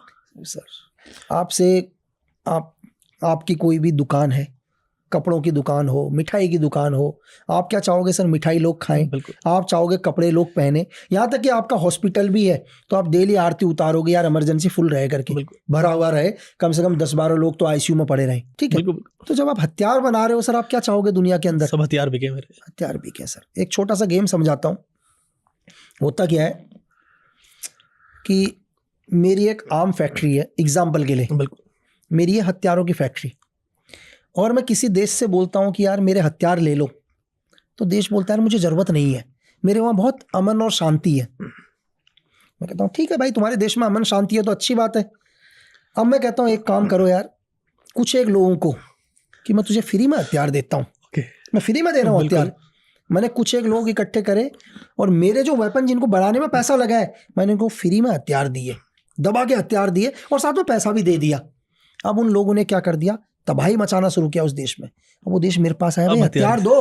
तो आप समझ गए टेररिज्म क्या है और कैसे हथियार बिकते हैं सर। बिल्कुल ही होता है। लेकिन एक चीज और भी है, लेकिन इसमें चलिए हथियार उन्होंने लिए और टेररिस्ट भी हैं, फाइन, लेकिन ऐसी आइडियोलॉजीज भी होती हैं, ऐसे लोग भी होते हैं जो टेररिस्ट तैयार करते हैं। बिल्कुल करते हैं सर, ये तो गेम है ना। बिल्कुल। तो ये कैसे लोगों का माइंड मैनिपुलेट किया जाता है इन लोगों का? आप मतलब आपने देखे होंगे, ऑपरेशन आपने किए होंगे, इनोसेंट लोग भी होंगे, कुछ अच्छे लोग भी होंगे, लेकिन इतने मैनिपुलेटेड, इतना दिमाग में कचरा होगा कि वो निकल नहीं सके। मैं आपको बताता हूँ कैसे, कि अगर आप हाफिज शहीद मौलाना मसूद अजहर इनके बारे में पढ़ो सर, इनके बारे में सुनो, तो मैं कहूँगा कि मौलाना मसूद अजहर तो फिजिकली अनफिट था जब उसने ज्वाइन करना चाह रहा था ऑर्गेनाइजेशन। कभी उसने किसी को किलिंग नहीं किया, लेकिन उनकी मोटिवेशन इतनी डेंजर है, वो लाखों लोगों के हाथ में हथियार पकड़ाने की ताकत रखता है सर। देखो कि दुनिया के अंदर आप ही हैं अभी, अगर मुझे आपके हाथ में हथियार पकड़ाना है ना, तो सबसे पहले तो मैं आपके पॉजिटिव और नेगेटिव चीज़ें पता करना शुरू करूंगा सर। ठीक है, कि फॉर एग्जाम्पल मैं आपको समझाने की कोशिश करता हूँ कि आप ही हैं अभी, आपका कोई इलाका है, बिल्कुल, और हो सकता है कि यार आज अपने इलाके के किसी विधायक से नाराज हो, किसी से, देखो दुनिया में हर कोई होता ही है, किसी ना किसी से। बस मुझे उस पिन पॉइंट को पकड़ना है पहले तो। ठीक है, आप गए, आपके मोहल्ले के अंदर एक छोटी सी सड़क बननी थी, या आपके घर के बाहर एक बिजली का पोल नहीं था, कुछ भी XYZ, ठीक है, या आपके पास थोड़ी पैसों की दिक्कत थी, घर में कोई प्रॉब्लम थी, नहीं हुई, तो मुझे पता है कि यार ये आदमी काम का है करके, मुझे इसकी ज़रूरत और ये करेगा। सबसे पहले मैं आपकी ज़रूरत पूरी करूंगा सर। मैं आपके लिए पहले तो भगवान का रूप आ गया, क्योंकि डेली तो आप किसी का चक्कर लगा रहे थे जिसके ऊपर आप बहुत विश्वास कर रहे थे। आप इस समझना, आप मदद के लिए किसके पास जाते हो? जिसके पास आप विश्वास करते हो उसी के पास तो जाते हैं। फॉर एग्जाम्पल के लिए कि एक आदमी जैसे किसी को लगा यार कि उसके घर में चोरी हो गई करके, मतलब एक आदमी के घर में चोरी हो गई और वो पैसा उसने क्या कर रखा था, अपनी बेटी के दहेज के लिए, बेटे के पढ़ाई के लिए, किसी के लिए भी रखा हुआ था, एक गरीब आदमी के। अब वो लड़का गया और थाने में जाके रिपोर्ट करने लग गया, सर मेरे घर पर मैंने अपनी बहन की शादी के लिए 2 लाख रुपए रखे थे, वो किसी ने चुरा लिए। ठीक है, चलो ठीक है, पुलिस वाले बोलते हैं यार कल आना। वो कल आता है, परसों आता है, वो बेचारे के वो तो 2 लाख रुपए तो मिल नहीं रहे सर। वो डेली का आ भी रहा है, परेशान भी हो रहा है मेंटली, आप समझ रहे, क्योंकि उसकी जीवन भर की कमाई वही थी। अब लेकिन मेरा जैसा एक आदमी आता है और जिसको पता चलता है मुझे जरूरत है लोगों की, मुझे पता है कि 10 दिन बाद इसके घर में इसकी बहन की शादी है, शादी टूट जाएगी सर। वो अभी वो मदद मांगने किससे गया है सर? Exactly police. वो पुलिस से गया है। उसके लिए पुलिस, देखो मदद मांगने आदमी उससे जाता है इसके बाद विश्वास हो। उसके लिए पुलिस भगवान थी उस टाइम कि ये मेरी मदद कर देगा करके। तो धीरे धीरे उसका पैसा नहीं मिल रहा है तो उसके अंदर नफरत किसके लिए हुई? पुलिस के लिए। और लेकिन मेरा जैसा आदमी आया और बोला बेटा एक काम कर, तो सबसे पहले अपनी बेटी की शादी कर बेटा। तो अपनी बेटी की शादी कर यार, अपनी बहन की शादी कर। वो उसके लिए सर मैं दुनिया का भगवान हूँ उस टाइम। बिल्कुल, ऐसे में हेल्प किया उसने। ऐसे में मैंने, लेकिन मैं उसके लिए क्या हूँ? एग्जैक्टली मेरे से बड़ा मगर मैं उसको ये बोलूंगा तो अपनी गर्दन दे दे, वो गर्दन दे देगा सर। मेरी बात समझे, मैंने उसको क्या दिया, पैसा दिया, उसके लिए मैं भगवान, अब मुझे उसकी गर्दन नहीं चाहिए सर। एग्जैक्टली। अब मैं पहली बार यहाँ से नफरत की बीज बोना शुरू करूंगा, ठीक है, वो यकीन करने एकदम करने लगेगा। मैं क्या बोलूंगा कि भाई एक एग्जाम्पल के लिए, यहाँ से पहली बार क्या होता है कि भाई इस सरकार ने तुम्हारी नहीं सुनी, बिल्कुल, ठीक है, क्या ये सरकार, ये देश इनकी जागीर है, बिल्कुल, है ना, इस देश में तुम्हारा भी बेटा उतना ही अधिकार है जितना उसका है। बिल्कुल। आज जो ये बड़ी बड़ी गाड़ियों में घूम रहे हैं, जो लाल बत्ती की गाड़ियों में घूम रहे हैं, ये बड़े बड़े गाड़ियों में स्टार लगा के चल रहे हैं, ये देश भी तुम्हारा उतना ही है करके। सर ये एक मैं तरीका बता रहा हूँ ताकि हम ज़्यादा डिटेल में नहीं जाएंगे इसमें कि हम कैसे ब्रेन वॉश होता है आदमी का। अब आप समझ गए तो कैसे सुसाइड बॉम्बर तैयार होते हैं सर, कैसे नफरत की आग पैदा होती है, कैसे लोग अपने शरीर में एक्सप्लोसिव लगा के आ जाते हैं। ये तो तरीका इंस्टीट्यूट होते हैं इसके। कल आप मुझे ही बोलो, अगर आप टेररिज्म बोलो तो टेररिज्म है क्या सर? मैं हर एक को बोलता हूँ कि टेररिज्म क्या है, टेररिज्म भी एक बिजनेस ही है। बिल्कुल। लकी अभी आपने कहा सरकारें भी गिरा देते हैं देश की दूसरी कंट्री। हमने एक एग्जांपल बांग्लादेश का देखा, पाकिस्तान में इमरान खान निकल गए। इमरान खान का ये कहना था कि उनके देश की जो सरकार है वो यूएस गिरा, उन्हें खुला कहा कि लेटर में आया था, ये सब बिल्कुल बिल्कुल बिल्कुल। तो ये किस तरीके से चीजें होती है, गवर्नमेंट किस तरीके से गिरती है, और दूसरी चीज ये भी बताएं कि आर्मी वहां की कैसे कंट्रोल करती है उनके देश को। दो चीजें, किसी भी देश की गवर्नमेंट को जब एक एजेंसी को टारगेट दिया जाता है गवर्नमेंट को गिराने का, पहले कोई एजेंसी क्यों गिराएगी सर गवर्नमेंट को? हाँ ये भी बात है। पहला क्वेश्चन तो यहां से आता है यार, क्या पड़ी है किसी को कि इस देश की गवर्नमेंट को गिराया जाए करके? तो सबसे पहले दिमाग में पहली बार क्लिक कब आता है कि किसी देश की गवर्नमेंट को गिराने का? पहला क्या है कि सपोज करो कि जिस देश की गवर्नमेंट को हम गिरा रहे हैं, पहले तो क्या वो डायरेक्ट आपका दुश्मन तो नहीं है? पहले अगर डायरेक्ट दुश्मन है तो सब तो चीजें खत्म हो गई फिर तो, ठीक है, कि अब दुश्मन है तो यार ये तो दुश्मन है तो इसको तो गिराना ही पड़ेगा, ठीक है। वो भी कैसे? क्योंकि जो आपका जो दुश्मन है या वो आपका दुश्मन नहीं भी और आपके दुश्मन देश को सपोर्ट करता है तो भी इनडायरेक्ट तरीके से आपका दुश्मन है। अब हम देखते हैं कि सरकार को क्यों गिराना है। पहले तो मैंने आपको बताया क्यों गिराना है। जो वहां की जो गवर्नमेंट है वो गवर्नमेंट आपके फेवर में नहीं है। मैं कैसे, मैं जो टी शर्ट पहन के आया हूँ, ये टी शर्ट मैं बनाता हूँ एग्जाम्पल के लिए, लेकिन पाकिस्तान का जो प्राइम मिनिस्टर है वो बोलता है कि लक्की बिस्ट की टी शर्ट पाकिस्तान में नहीं बिकेगी भाई। अरे सर मैंने अरबों रुपए लगा दिए एग्जाम्पल के लिए, अब इन टी शर्टों का करूं क्या? बिल्कुल ठीक है, अब मुझे तो टी शर्ट बेचनी है ना सर, तो लेकिन इमरान खान मेरी टी शर्ट नहीं बेचने दे रहा। अब मैं चाहूंगा इस इमरान खान को हटाना है पहले कैसे भी करके, सेकंड को, फिर हम एक लीडर, जो हमारे को पता होता है कि एक लीडर है, हम हमारी एजेंसी को, आप हमारे पहली बार अब यहाँ से एजेंसी का काम शुरू होता है सर। अब एजेंसी को बोला जाता है इमरान खान की सरकार को गिराओ। अब एजेंसी यहाँ से जाती है, पहले देखते हैं कि इमरान खान की सरकार को कैसे गिराएं। गिराने के लिए दूसरा कोई ना कोई तो चेहरा होगा जिसे सपोर्ट करेंगे, बिल्कुल ठीक है। अब वो उनके सपोर्ट में है या नहीं है, हम एक चेहरे के पास जाते हैं, उस चेहरे को बोलते हैं कि अगला प्राइम मिनिस्टर तू बनेगा करके, मेरी टी शर्टें बिकेंगी, बिल्कुल बिकेंगी करके, ठीक है सर। अब मेरी टी शर्टें बिकने के लिए मुझे उसे प्राइम मिनिस्टर बनाना है। मैं एग्जांपल टी शर्ट का दे रहा हूं, हम टी शर्ट नहीं बेच रहे, हम टी शर्ट नहीं बेच रहे, लेकिन ठीक है इस टी शर्ट की जगह बहुत चीजें हो सकती है। तो हमें उस आदमी को अगला प्राइम मिनिस्टर बनाना है, तो सबसे पहले हम लोग क्या करते हैं, उसको इंटरनेशनल लेवल पर हीरो बनाना शुरू करते हैं, जिसके लिए हम पूरी मीडिया खरीदते हैं सर। पूरी की पूरी मीडिया को खरीदा जाता है, दुनिया के बड़े बड़े जर्नलिस्ट को खरीदा जाता है और उसको हीरो बनाया जाता है पूरी दुनिया के सामने, पब्लिक के सामने ऐसा पेश किया जाता है कि यही आपका मसीहा है, ठीक है। और उसको डाउनफॉल करना शुरू कर देते हैं सर। जो प्रेजेंट लीडर है उसकी हर कमी को दुनिया को दिखाना शुरू करते हैं। एक मीडिया का रोल भी इसमें आ जाता है हाईली लेवल पर सर। ये आप 1947 से देख सकते हैं कि कैसे यूएसएसआर मैनेज करता था पूरा, ठीक है। और उसके बाद हम लोग क्या करते हैं, ये तो हो गया एक तरीका। दूसरा हम क्या करते हैं, अब हम जाते हैं इमरान की गवर्नमेंट पर। हम इमरान की गवर्नमेंट में ये चीज ढूंढना शुरू कर देते हैं कि कौन इमरान से खुश नहीं है इसी की गवर्नमेंट में। वो भी वो आपने बात बताई थी, वो लोग ढूंढेंगे जो खुश नहीं है, जो खुश नहीं। अब मैं उन्हीं को ढूंढूंगा ना जो खुश नहीं है। मुझे पता है कि इमरान की गवर्नमेंट में बहुत सारे लोग हैं जो खुश नहीं है लेकिन काम कर रहे हैं। अब हम उन लोगों को टारगेट करते हैं, ठीक है, उन लोगों को टारगेट करते हैं, उनको अपने भरोसे में लेते हैं। अब हमें क्या मिल गया, विभीषण मिल गए हैं लंका के अंदर। अब वो हमें इमरान की हर वो इंफॉर्मेशन देते हैं जो हमें पता है, जो हमें नहीं भी पता थी, ठीक है सर। बहुत सारी इंफॉर्मेशन, और ऐसी इंफॉर्मेशन भी जिससे इमरान का डाउनफॉल आ जाएगा पूरा का पूरा, ठीक है। मतलब बहुत सारे ऑपरेशन है, मैं क्या बताऊं। तो हमने उन लोगों को टारगेट करना शुरू कर दिया, वो लोग भी हमारे किस्म आ गए, पक्ष में आ गए करके, ठीक है। तो आपने एक आदमी को धीरे धीरे क्या कर दिया सर, उन्हीं के लोगों को लेना शुरू कर दिया, वहां की पूरी। अब अभी भी हम लोग इलेक्शन नहीं करते, बिल्कुल, अभी भी हम लोग गवर्नमेंट नहीं गिराते हैं। जब हम क्या करते हैं, हमारी जो एजेंसीज हैं वो ग्राउंड पर रिसर्च वर्क करना शुरू कर देती है कि अब कितने लोग मेरे आदमी के पक्ष में आ गए करके। तो अभी एजेंसीज की रिपोर्ट आती है कि सर अभी भी नहीं आए, अभी टाइम नहीं आया है, 30% ही। हम बोलते नहीं अभी भी सरकार नहीं गिरानी है करके, चलो री इलेक्शन होंगे तो दोबारा इमरान गिर जाएगा करके, ठीक है। तो हम और वेट करते हैं, एक सरकार को गिराने में सालों लग जाते हैं सर, कभी कभी 10 साल 15 साल भी लग जाते हैं, 20 साल भी लग जाते हैं सरकारों को गिराने में, ठीक है। तो ऐसा नहीं है कि चीज़ें, और कभी कभी 2 साल में भी सरकारें गिर जाती हैं।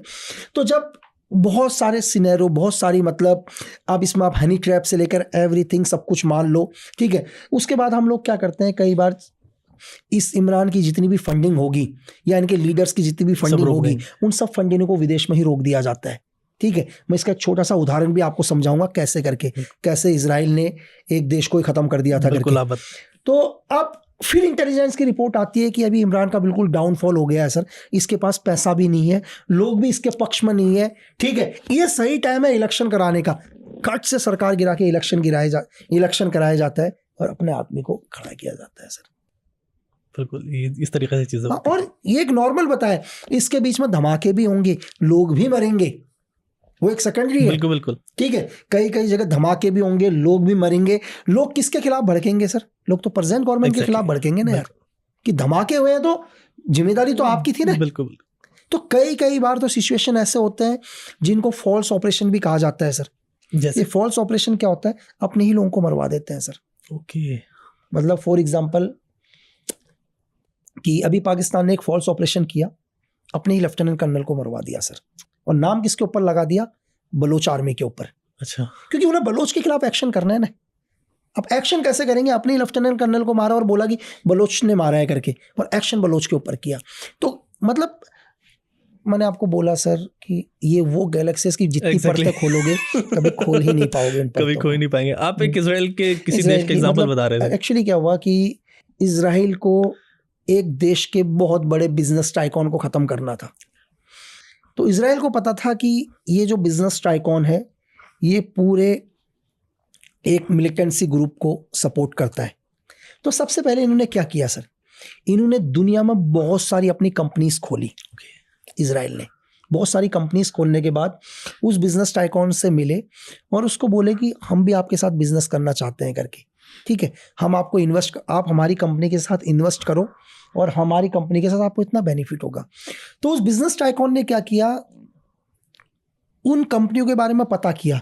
तो रियल में ऐसा 2-3 दिन की तो बात थी नहीं, इजराइल ने पहले ही पूरे एस्टेब्लिश कर रखे थे अपनी कंपनी। तो उस बिजनेस टाइकॉन को लगा कि यार कंपनी पावरफुल है, इनके साथ मुझे बिजनेस करके बहुत फ़ायदा होगा।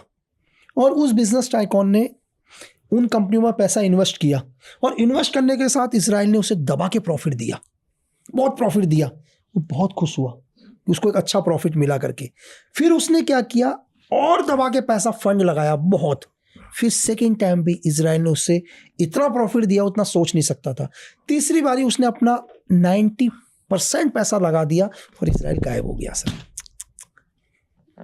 बिजनेस टाइकून खत्म हो गया, खत्म कर दिया उसे सर। पूरा प्लान चलता है। खत्म तो बहुत लंबा प्लान चलता है, आप सोच भी नहीं सकते हैं सर। आप सोच भी, आदत डालो, पहले आप आदत डालो। एक कहावत है ना कि अगर किसी को बोलते हैं, एक क्वेश्चन और बहुत सारे लोगों का, कि यार कोई भी देश किसी मिलिटेंसी ग्रुप के साथ क्यों सीज फायर करता है? हाँ एग्जैक्टली, ये भी सवाल आता है। एक सवाल कि यार भाई सीज फायर कर दिया, तुम उसको खत्म कर दो, तुम गोली नहीं चला रहे हो, तुम आतंकवादियों को पैसा भी दे रहे हो। तो ये भी एजेंसीज के ऊपर हम लेके आते हैं सर। एजेंसी का काम क्या होता है? अभी आप हैं, आप लोग क्या कर रहे हैं? मिलिटेंसी फैला रहे हैं, इंसर्जेंट फैला रहे हैं करके। हम आपके पास आते हैं, हम बोलते हैं सर बैठ के बात करते हैं ना। आप बोलते हो नहीं, हम बोलते हैं बैठ के, आपकी मांग हम मांग रहे हैं ना। तो आप बोलते हो कि भाई ठीक है। तो मैं बोलता हूँ सर कि हम आपके ऊपर फायर नहीं करेंगे, आप भी हमारे ऊपर फायर मत करो। आपको जगह चाहिए ना, हम आपको जगह देते हैं।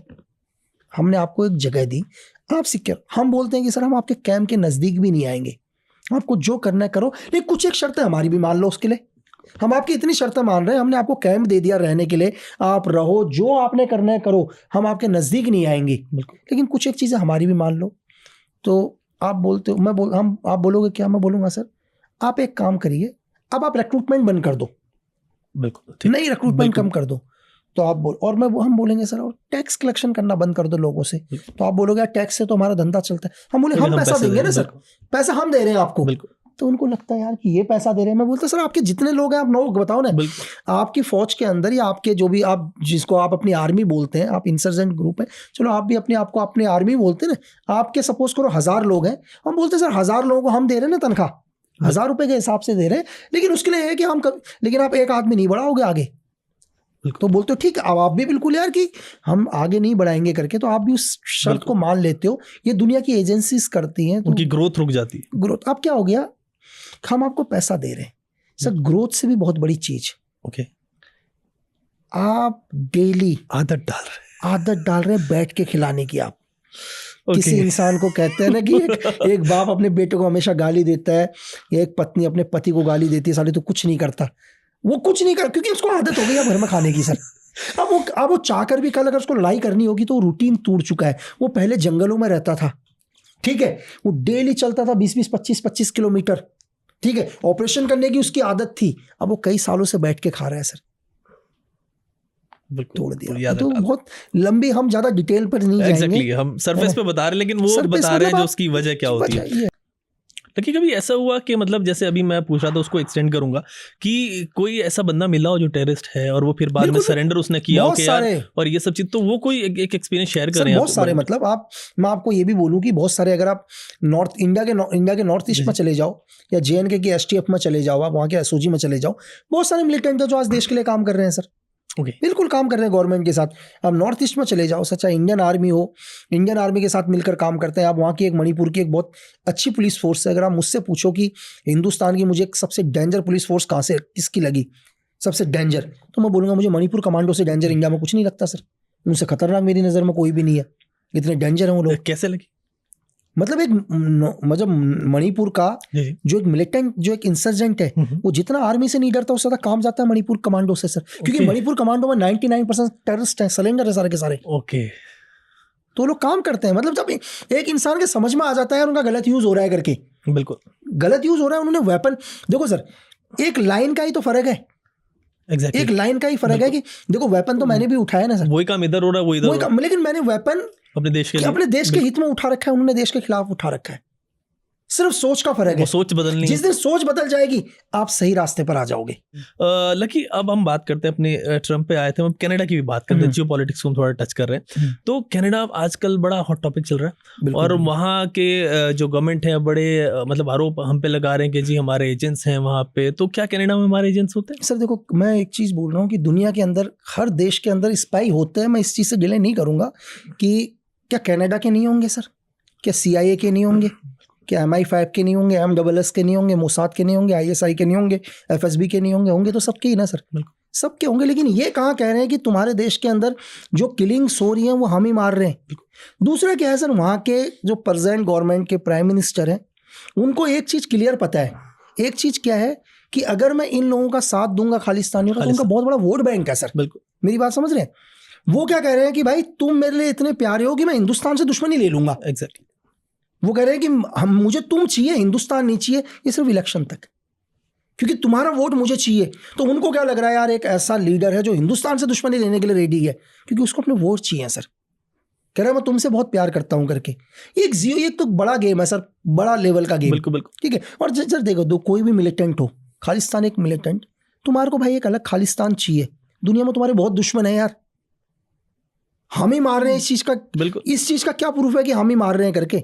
अगर इतना ही बड़ा एविडेंस है तो आप एविडेंस दो ना सर। हाँ, लेकिन आप अगर हमारे देश के अंदर हजारों किलोमीटर दूर बैठा के टेररिज्म फैलाओगे तो आप दुनिया के किसी भी कोने में होगे, आप मारे जाओगे सर। बिल्कुल, मतलब ये काम करोगे एक शांति की जगह में, आप हमारे इनोसेंट लोगों को नुकसान पहुंचा रहे हैं सर। इस देश, आपकी वजह से हमारे देश के अंदर इनोसेंट लोगों को नुकसान हो रहा है। आप आए दिन धमाका कराते हैं, आप 16 साल के बच्चों के हाथ में वेपन पकड़ाते हैं, तो आप क्या उम्मीद रखते हैं कि आपको कोई फूलों की माला पहनाएगा? फाइन। लेकिन किसी ऐसे मिशन पे भी आप गए हैं इस तरीके के कि कहीं ऐसा हुआ कि हाँ ठीक है टारगेट को एलिमिनेट करना है बिकॉज वो टेररिज्म फैला रहा है हमारे कंट्री में? नहीं, बहुत सारे एक सीक्रेट एजेंट का यही काम है लाइफ के अंदर, है ना। देखो कि अगर आप मुझसे पूछो, अगर आप कि ये काम ही है हमारा, मतलब इसी चीज़ के लिए बने हैं सर, यही चीज़ की ट्रेनिंग है।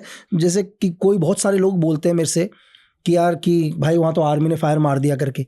यार मैं बोलूँ यार, मैंने कहा एक बात बताओ भाई, तुम स्कूल या कॉलेज के बाहर जब वो करते हो, दंगे करते हो, तो पुलिस क्या करती है? लठ मारती है ना, क्योंकि उनको लकड़ी दी है ना सर। बिल्कुल, उनके हाथ में एक उन्हें लकड़ी दी है तो उनका काम वो लकड़ी का करते हैं सर। जब एक सोल्जर के हाथ में एक असल्ट राइफल दी है तो वो काम करेगा ना। Exactly. तो सामने वाला मजबूर ना करे कि उसे गोली चलाना पड़े सर। Exactly. जो आदमी जिस चीज़ के लिए बना है, अगर सपोज करो सर मैं किसी भी देश के अंदर, या जो हमारे देश को नुकसान पहुंचा रहे हैं, जो हमारी इकोनॉमी को नुकसान पहुंचा रहे हैं, जो लोग नहीं चाहते कि हमारे देश के अंदर शांति बने रहे, तो उन्हीं को ख़त्म करने के लिए हम लोगों को बनाया है सर। तो उसमें कोई नया नहीं है। तो अगर बहुत लोग मुझसे क्वेश्चन पूछते हैं कि यार तुमने लाइफ में कितने ऑपरेशन करे करके, वो सारे लोगों का क्वेश्चन होता है। तो मैं ये लोगों से एक बार मैंने एक ने मुझसे पूछ लिया, वो तो टीचर थे। मैंने कहा सर आपने ब्लैक बोर्ड में कितनी बार लिखा है करके? तो बोले यार ये क्या, मैंने मेरा काम है लिखना। तो भाई उनका बोला यार मैं तो लिखना, मतलब मेरा यही काम है सर, हर दिन मेरा ऑपरेशन। तो भाई मेरे को सरकार लोगों के टैक्स का पैसा दे रही है यार। कोई मतलब मैं आपको एक चीज़ और बताऊं सर, हमारी जो दुनिया में एक टैग लाइन है कि जो सरकार का जो पैसा है ना वो बहुत कड़वा है सर, नमक। उसकी कीमत बहुत मुश्किल है, अगर उसको आप गलत लोगे तो वो आपके बोन्स को भी गला देगा। एक कहावत है ना सर कि नमक अगर आप आदमी की बॉडी के ऊपर डालो तो आदमी की बॉडी को बिल्कुल ख़त्म कर देगा। तो वही इस देश के टैक्स का पैसा है सर। अगर आप उसका सही से नहीं निभाओगे तो ख़त्म कर देगा आप पूरी आपकी पूरी बॉडी को। क्योंकि हज़ारों लोगों का सर टैक्स का पैसा आपको मिल रहा है। एक भरोसा है ना सर, सिक्योर रखना, सेफ रखना पूरी कंट्री को। बिल्कुल। लेकिन अभी आपने काफ़ी एजेंसीज का नाम गिना, जब हमने कनाडा की बात की, तो आपकी नज़र में, क्योंकि आपने दुनिया देखी है और हर मतलब इतने सारे ऑपरेशंस आपने किए, प्लस हर एजेंसी से भी आपकी कांटेक्ट रहे होंगे ऑफिशियली एंड ऑफिशियली, तो इसमें आप ये बताएं कि इस वक्त दुनिया की सबसे पावरफुल एजेंसी कौन सी है? सर दुनिया की सबसे पावरफुल एजेंसी अगर आप बोलो जिसके बारे में दुनिया को पता ही नहीं है सर, अगर आप मुझसे पूछो तो मैं कहूँगा कि यार मेरे लिए सबसे पावरफुल एजेंसी MSS। ओके। अब लोगों को नहीं लगता कि यार कि क्या चाइना तरक्की नहीं कर रहा है सर? बिल्कुल कर रहा है। तो चाइना की भी तो अपनी एजेंसी है सर। बिल्कुल। बस कुछ लोग सर दुनिया में कभी रिवील ही नहीं कर पाते कि उन्होंने दुनिया में क्या किया है क्या नहीं। कुछ लोग रिवील करते हैं कि आपको क्या लगता है लोगों को, हमारा यूथ बहुत बारी मुसाद की बातें सुनता है, दिन रात मुसाद के बारे में काम करता है। अगर उन्होंने एक बार हमारे RNW के ऑपरेशन सुनने लग गए, उन्हें पता चला कि हमने इस दुनिया में क्या क्या किया है ना सर, तो दुनिया के सारे एजेंसीज को भूल जाएंगे। देखो हर एजेंसी अपने आप में वो है सर। मैं कभी किसी एजेंसी को बड़ा छोटा, देखो आप अगर मुझसे बोलें कि यार हर आदमी अपना काम कर रहा है सर अपने लेवल पर, अब छोटा सा आप ISI को बोलो, मैं बोलूँ यार आप अपने दुश्मन को कभी कमजोर समझ ही नहीं सकते। एग्जैक्टली। आप एनिमी को कभी कमजोर नहीं समझ सकते। ये नहीं कह सकते मैं पावरफुल और नहीं, बिल्कुल। तो आप एक चीज मुझे ये बताओ सर, आप दो सोल्जर में आपको अगर मैं एक बोलूँ कि यार एक हमारा सोल्जर या एक US का सोल्जर या एक पाकिस्तानी सोल्जर या कोई भी, आप दोनों सोल्जरों में से कब कंपेयर कर ही नहीं सकते सर। सोल्जर है सर, सही कह, आप कभी कंपेयर थोड़ा कर सकते हो दो सोल्जर में से सर। हाँ ये चीज़ है यार, कभी किसी को मौका मिल गया, आप जैसे आप जर्नलिज्म करते हैं, कोई खबर आपको मिल गई सर, तो इसका मतलब ये नहीं कि दूसरे जर्नलिस्ट को नहीं आता सर। एग्जैक्टली। आपकी किस्मत अच्छी थी, आपका लक अच्छा था कि आपको इन्फॉर्मेशन पहले मिल गई सर। उस वक्त आपका टाइम था सर, उस टाइम आपका वक्त था। तो इससे ये कहीं प्रूफ नहीं होता कि उसको जर्नलिज्म नहीं आती। तुम शुक्र अदा करो उस ईश्वर का कि तुम्हें खबर पहले मिल गई। एग्जैक्टली। तो इस तरीके से चीज़ें होती हैं। लेकिन अभी आप बात कर रहे थे तो आपने इस बीच में कहा कि क्या कहते हैं, अगर ROC RNW का मतलब हमारी जो इंडिया की एजेंसी है उसके बारे में लोग पढ़ें, जितने ऑपरेशन उन्होंने किए तो दूसरों को भूल जाएंगे। तो आपकी जो नई बुक आ रही है, आई थिंक उसमें भी आप कुछ ऑपरेशन लिस्ट कर रहे हैं, उसको थोड़ा टीज कीजिए। और आई थिंक आप ही पहले एक ऐसे बंदे हैं, ऐसे शख्स हैं जिसकी दूसरी बुक आ रही है, सीक्वल आ रहा है। सर चलो ये तो ईश्वर की, मतलब भगवान ने इतना दिया, मतलब मैंने जितना मांगा उससे भी बहुत ज़्यादा दिया।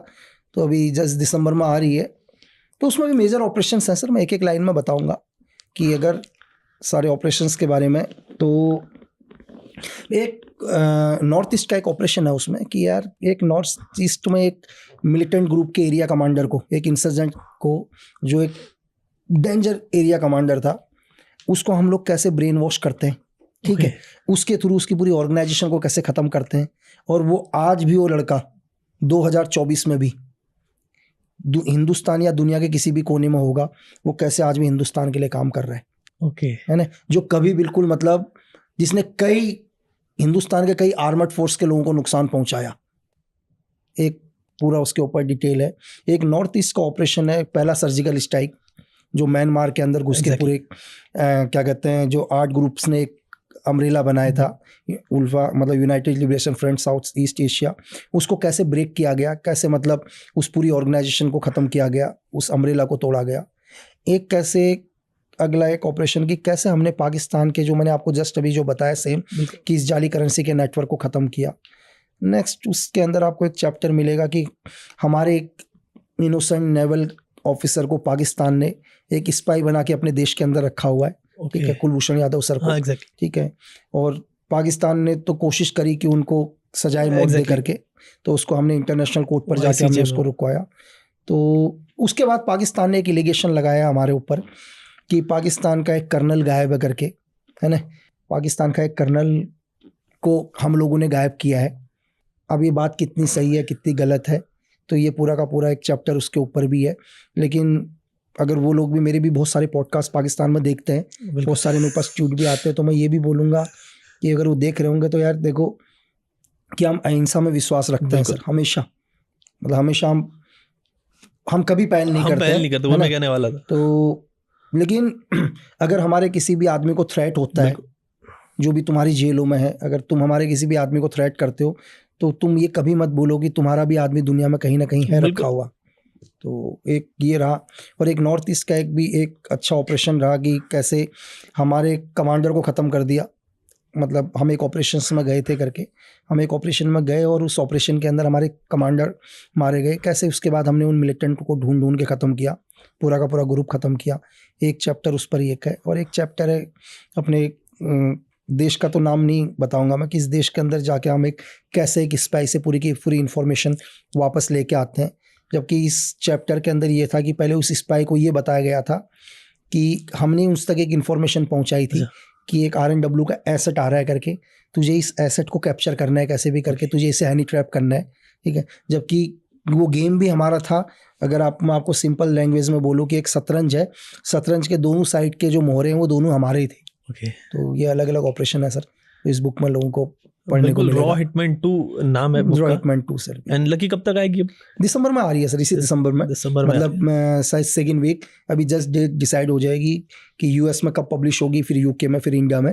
तो विद इन मतलब दिसंबर के अंदर इंडिया के अंदर पब्लिश हो जाएगी सर। फाइन। लकी कुछ मूवीज भी आप कर रहे हैं सर? अभी आप जब उसके बारे में थोड़ा सा बताएं। जब से मैंने छोड़ा है तो मैंने कहा कि यार मैं लिख ही लूँ करके, बाकी तो कोई काम आता नहीं है, तो तब से लिखने की कर रहा हूँ। तो एक मैं 1955 में एक बहुत इंडिया का पहला टेररिज्म अटैक हुआ था, अगर एशिया के अंदर सबसे बड़ा टेररिज्म अटैक, जो एक कश्मीर प्रिंसेस निकनेम नाम का एक प्लेन के अंदर एक ब्लास्ट हुआ था, उसके ऊपर मैं पहले इसको सीरीज़ लिखी थी मैंने, सीरीज़ के पॉइंट ऑफ व्यू से किया था। फिर बाद में आमिर खान प्रोडक्शन हाउस को पिच किया, तो उसको एक फिल्म के पॉइंट ऑफ व्यू से हम लोग कर रहे हैं। एक मैं एक सीरीज़ कर रहा हूँ कि एक लड़की ने अपने बॉयफ्रेंड को छुड़ाने के लिए, इस हिस्ट्री में एक ही घटना है कि पूरी जेल को हाईजैक करा एक लड़की ने, एक 24 साल की लड़की ने, जो इंडियन आर्मी में नर्स हुआ करती थी। उसका बॉयफ्रेंड जेल के अंदर चला गया था, जो कहते हैं कि लोग वो सीक्रेट सर्विसेज के लिए काम करता था करके, ठीक है, और उसमें अंडरवर्ल्ड भी शामिल था उस टाइम। तो उस लड़की ने डिसाइड किया भाई मैं अपने बॉयफ्रेंड को जेल के अंदर नहीं मरने दूंगी, और इस दुनिया में दूसरा इंसिडेंट ही नहीं है, और उसने जेल हाईजैक करी और निकाल के ले गई। एक इस पर भी मैं एक सीरीज़ कर रहा हूँ, जल्दी सुनने को मिलेगा। एक बहुत ही बड़े डायरेक्टर हैं, लेजेंड डायरेक्टर, तो उनका तो अपने बिल्कुल गुरु जी जैसे ही, अब्बास मस्तान सर आपने नाम सुना होगा, उनके साथ भी मैं एक क्राइम थ्रिलर पिक्चर कर रहा हूँ सर। और जस्ट आपके अभी स्टूडियो में आने से पहले ही जस्ट उनका फ़ोन भी आ ही रहा था, तो उनके साथ भी ये मैं एक बड़ी पिक्चर कर रहा हूँ जो भी लोगों को देखने को मिलेगा। और एक जी के साथ भी मेरा चल रहा है अभी, जी को मैंने एक सीरीज़ दे रखी है। तो अभी जैसे बॉम्बे पहुँचता हूँ, ये हाफिज़ के ऊपर है, जो पाकिस्तान में हाफिज़ के ऊपर एक सुसाइड अटैक हुआ था, तो उस पर एक सीरीज़ लिखी हुई है। और पहला इंडिया का पहला स्नैपर भी लिखा है मैंने, फर्स्ट स्नैपर, अभी तक हिंदुस्तान में स्नैपर नहीं बना। और दुनिया के अंदर बॉम्ब के ऊपर आज तक कोई सीरीज़ नहीं बनी है पूरे वर्ल्ड में, एक पिक्चर बनी है। तो देन इंडिया के अंदर पहले बॉम्ब की सीरीज़ भी मैंने ही लिखा है सर। तो ये शायद सारे प्रोजेक्ट आने वाले दर्शकों को अगले साल तक देखने को मिलेंगे। बड़ा इंटरेस्टिंग होने वाला है लकी, जिस तरह से आपकी बातें वायरल होती हैं मैं देखता हूँ। मतलब मान लीजिए जिसको मैंने बताया कि आज लकी से बात करेंगे पॉडकास्ट में, तो उनको सब पता है, वो शॉर्ट्स में देखते हैं आपको, वो रील्स में देखते हैं, वो यूट्यूब पे 2-2 घंटे की लगातार पॉडकास्ट देखिए, बिना पॉज करके बताने में देखिए लगातार। तो इस तरीके से होपफुली कि जो भी आपकी मूवीज आएंगी उनको भी इतना प्यार लोग देंगे, और ऑफ कोर्स देंगे, देश के लिए आप काम कर रहे हैं। लोगों ने बहुत प्यार दिया सर, मतलब जितना मैं डिजर्व करता था शायद उससे भी बहुत ज़्यादा। तो बिल्कुल ये इंडिया की जनता है जी, मतलब आप काम करें देश के लिए तो बिल्कुल प्यार बहुत मिलता है। लेकिन उसी चीज़ पे हम वापस आते हैं। आपने भी एक जिक्र किया कि किसी लड़की ने हाईजैक किया, बीच में हनी ट्रैप का भी जिक्र किया, तो उसी से रिलेटेड आपसे एक सवाल करूंगा कि जैसे कोई एजेंट है, रॉका एजेंट है, सीक्रेट एजेंट है, दूसरी एजेंसीज जब आइडेंटिफाई अगर कुछ ऐसा कर लेती है, अब नहीं भी करती, तो एजेंट्स को ट्रैप करने में क्या क्या तरीके वो इस्तेमाल करती है? सर देखो, किसी भी दुनिया का कोई भी एजेंट हो, 3 ही चीज़ है सर। अगर 3 चीज़ को अगर आप लाइफ में अपनी लाइफ से दूर करते हो तो आपको ट्रैक करना बहुत मुश्किल है। मैं ये नहीं कहूँगा नामुमकिन तो दुनिया में कुछ नहीं है सर, लेकिन 99% आप सेफ हो। आप लाइफ के अंदर लालच को बिल्कुल ख़त्म कर दो अपने जीवन से। दूसरा नशा सर, दुनिया का कोई भी नशा, देखो नशे में मैं यही नहीं बोलूँगा दारू यही नशा नहीं है, नशा किसी भी चीज़ का हो सकता है सर। आपको दुनिया में नशा छोड़ना पड़ेगा, आपको लालच नहीं होना चाहिए, ठीक है। अगर कोई लड़का एजेंट है या कोई लड़का एजेंट है तो दुनिया में हमेशा गर्ल्स से डिस्टेंस बनाकर रखे। लड़की एजेंट है तो एक बॉयज़ से डिस्टेंस बनाकर चले, तो उसको ज़िंदगी में हनी ट्रैप करना या कैप्चर करना बहुत ही मुश्किल है। ये 3 चीज़ें उसे अवॉइड करनी पड़ेगी। अगर इन 3 चीज़ों में से भी वो एक भी चीज़ उसके पास है तो मौत हमेशा उसके साथ है सर। बिल्कुल। तो वही आप चाणक्य के ऊपर आ जाओ सर, सेम वही प्रोसीजर स्टार्ट करती है, साम दाम दंड भेद। बिल्कुल वही आज भी चल रहा है, दुनिया की हर एजेंसी इसी पैटर्न को फॉलो करती है सर आज भी। कोई ऐसा केस लकी जिसमें कोई हनी ट्रैप हुआ हो, आपकी नज़र में आओ, आपके साथ मतलब रहते हुए कोई ऐसा केस आपकी नज़र में आया? सर देखो, नहीं हनी ट्रैप तो इंडिया में तो बहुत हुए हैं सर। अगर मैं एक साउथ के IPS हुआ करते जो RNW के लिए काम करते थे, उस टाइम LTT के खिलाफ ऑपरेशन चल रहे थे, तो श्रीलंका बेल्ट उन्हीं के कंट्रोल में था। तो एक CI की एजेंट उनसे आकर मिली, एक अलग कवर ID में आके, और उनकी एक अच्छी दोस्ती हुई उनसे, और अच्छी दोस्ती होने के बाद उसने अपनी एक और दोस्त से उनकी दोस्ती करा दी सर। तो एक एयर होस्टेस थी, एक्चुअल में थी एयर होस्टेस, लेकिन काम CI के लिए करती थी, CI की एक एजेंट थी। फिर उन जो IPS थे जो RNW के लिए काम करते थे, उनकी दोस्ती उससे भी हो गई सर। उन्होंने अपने सारे इनपुट सीक्रेट उन तक पहुंचा दिया। तो एक लड़की का हनी ट्रैप ये रहा है। अगर आप हमारे एक रविंदर नाम सुना होगा आपने, ठीक है, जो लास्ट में नेपाल टू अमेरिका पहुंच गए और 2011 में एक एक्सीडेंट में CI ने उनको मरवा भी दिया सर।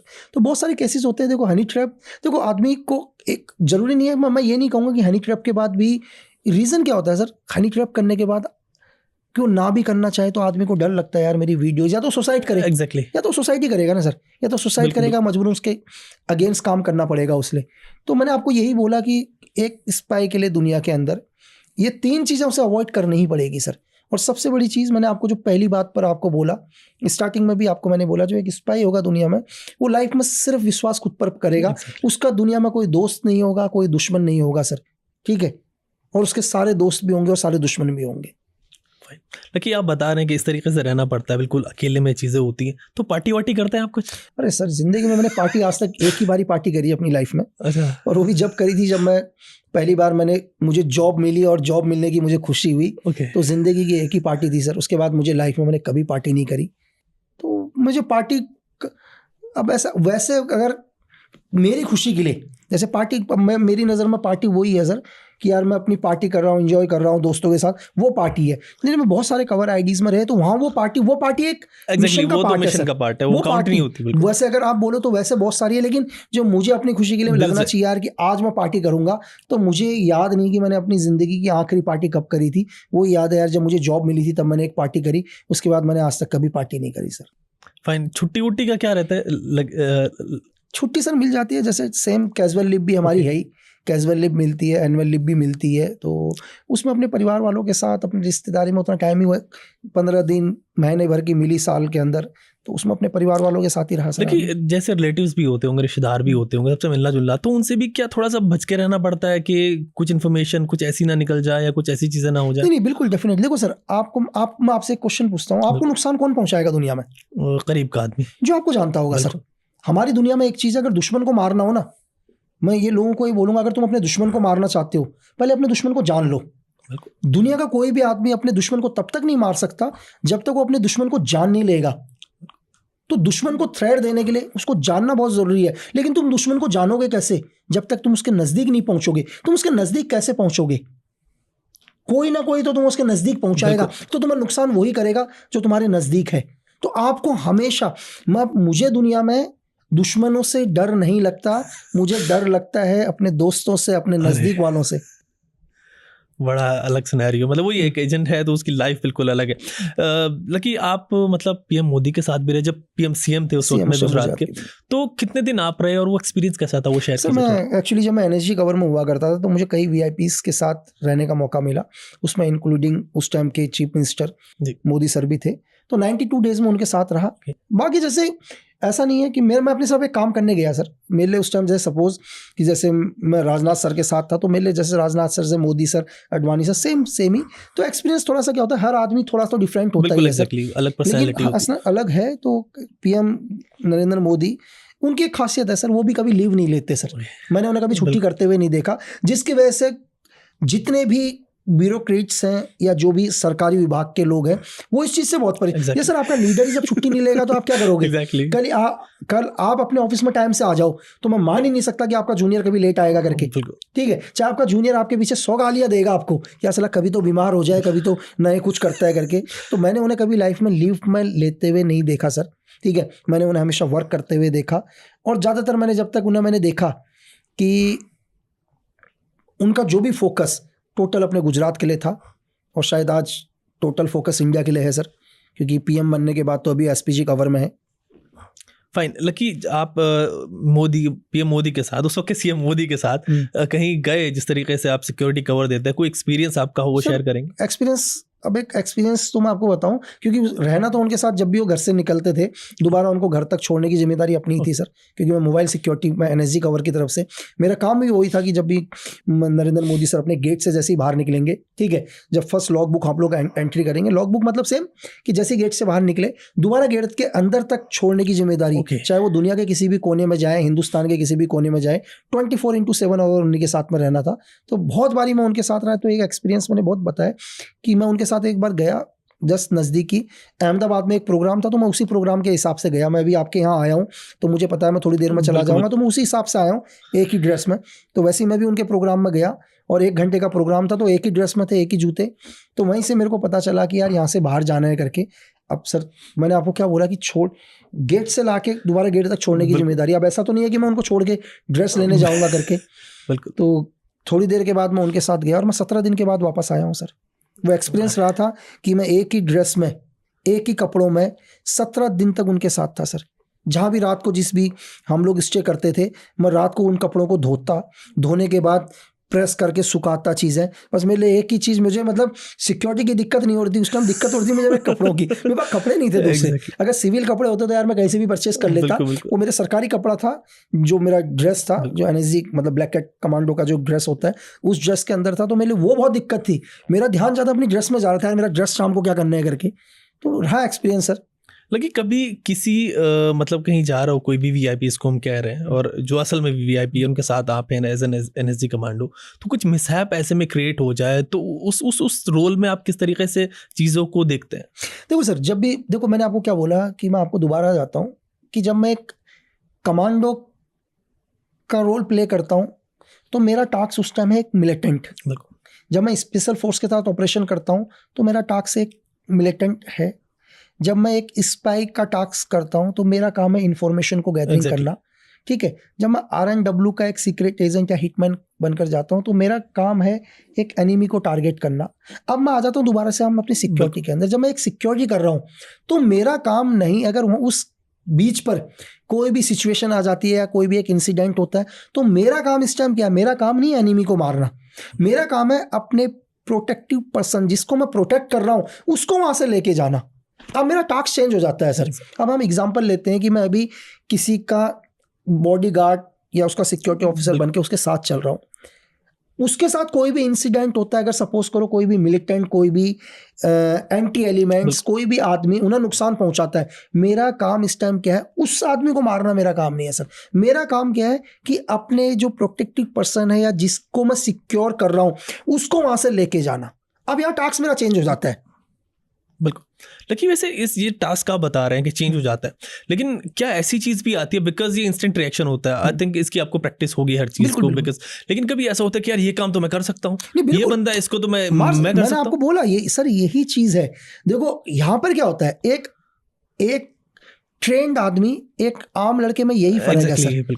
देखो क्या होता है, मैं आपको एक उदाहरण बताता हूँ कि आज मैं जा रहा हूँ, मैं रास्ते के अंदर जा रहा हूँ, बहुत बार इंसिडेंट होता है, कोई भी XYZ, अगर अभी मेरी गलती ना भी हो, कभी होता है मार्केट के अंदर आदमी किस प्रेशर में आता, गाली देके चला था, भाई ये क्या कर रहा है, मेरा काम नहीं है उसको रिप्लाई देना यार सर, है ना। आदमी इतना मिच्योर हो जाता है, समझदार हो जाता है, क्विक एक्शन लेने का मेरे को पता है कि मेरा प्रेजेंस ऑफ माइंड मुझे इस टाइम क्या करना है, मैं ये कर सकता हूं, लेकिन मैं इसलिए नहीं आया करने के लिए, मेरा काम कुछ और है अभी। बिल्कुल। मेरा काम क्या है सर, मेरा काम है कि मैं जिसको सिक्योर, जो जिम्मेदारी मेरे ऊपर दी है मैं उस जिम्मेदारी को दे के आऊं। एक एग्जांपल ले ले, मैं कोई इन्फॉर्मेशन गैदरिंग करने जाता हूं, मैं कहां पर गया हूं, किसी भी मुल्क में गया हूं, किसी भी देश में गया हूं, मेरा काम है एक आदमी के ऊपर सर्वेलेंस रखना, ठीक है, और उसके बारे में जो भी इनपुट मुझे इन्फॉर्मेशन मिलती है, मैं अपने सीनियर, अपने अगले को पास आउट करूं और मेन जगह तक पहुंचाऊं, ये मेरा काम है। और सपोज करो कि उसी के बीच में मुझे एक और आदमी मिल जाता है जो मेरा दुश्मन है या मेरे देश का दुश्मन है, तो यही चीज बहुत इंपॉर्टेंट है। मेरा टारगेट वो नहीं है सर, आज मेरा काम कुछ और है। और मैं आपको बताऊं कि एक स्पाई, एक एजेंट दुनिया में, या मैं एक वक्त में अपने जीवन में एक ही काम करता हूं सर, ये है फोकस कर, मेरा ये फोकस है कि मैं अपने जीवन में एक टाइम में एक ही काम करूंगा। आज मैं अगर लिख रहा हूं तो मैं सब लिखता हूं सर, आज मुझे फिल्म लिखनी है तो मुझे सिर्फ फिल्म लिखनी है, वेब लिखनी है। अभी मैं यहाँ पर आया हूँ 2 दिन से, मुझे सिर्फ पॉडकास्ट करने में सिर्फ वही काम कर रहा हूँ सर। मैं अपने एक टाइम में मैं 2 काम नहीं करता हूँ कभी भी सर। फाइन। लकी, आपने बताया भी एजेंट्स वाली बात और किस तरह से सिक्योरिटी आप देते हैं। मैंने ये सुना है कि जब ओबामा इंडिया आए थे, उनका जो सिक्योरिटी कवर था उसमें भी कुछ आपका रोल था सर? उसमें एक्चुअली जब शायद 2010 7 नवंबर के आसपास ITC होटल में वो रुके थे, यहाँ पर मौर्य ITC होटल, तो हैदराबाद हाउस में उनका एक प्रोग्राम था। तो उस टाइम एक्चुअली क्या हुआ था, उनके साथ US की डेल्टा फोर्स थी अपने खुद की, तो एज ए स्नैपर मैं उनके साथ एक डिटेल था, एज ए स्नैपर मेरा काम था कि जब हैदराबाद हाउस में उनका प्रोग्राम चल रहा हो, उसके दौरान क्या, उस पूरे प्रोग्राम को स्काई जोन में सेफ रखना। मतलब इसके बीच में मेरे को एक ही टास्क था उस टाइम, सीधा ऑर्डर्स थे ऊपर से कि इसके बीच में अगर तुम्हें कोई भी रडार, कोई भी ड्रोन, कोई भी फ्लाइट कुछ भी नजर आती है उसको गिरा दो। तो उस टाइम मेरा जो टास्क था वो था स्काई को सेफ करना पूरा का पूरा। तो एक ग्लोबल लीडर, एक बड़े लीडर जो दुनिया के सबसे पावरफुल आदमी थे, उनको, और मुझे उस पर एक एक्सपीरियंस मिला कि कैसे US आर्मी या उनके स्नैपर के साथ मुझे काम करने का मौका मिला, उन्हें समझने का, उनको मतलब कि है सब सेम ही, लेकिन एक वर्क करने का तरीका क्या है वो। सीधा सच्चा सवाल, दाऊद जिंदा है या नहीं? सर दाऊद मर भी, सर देखो जब दाऊद मर भी जाएगा तो 10 साल 15 साल तक दुनिया के किसी भी आदमी को नहीं पता चलेगा कि दाऊद मर चुका है। उसके पीछे 2 रीजन सर, बताएं।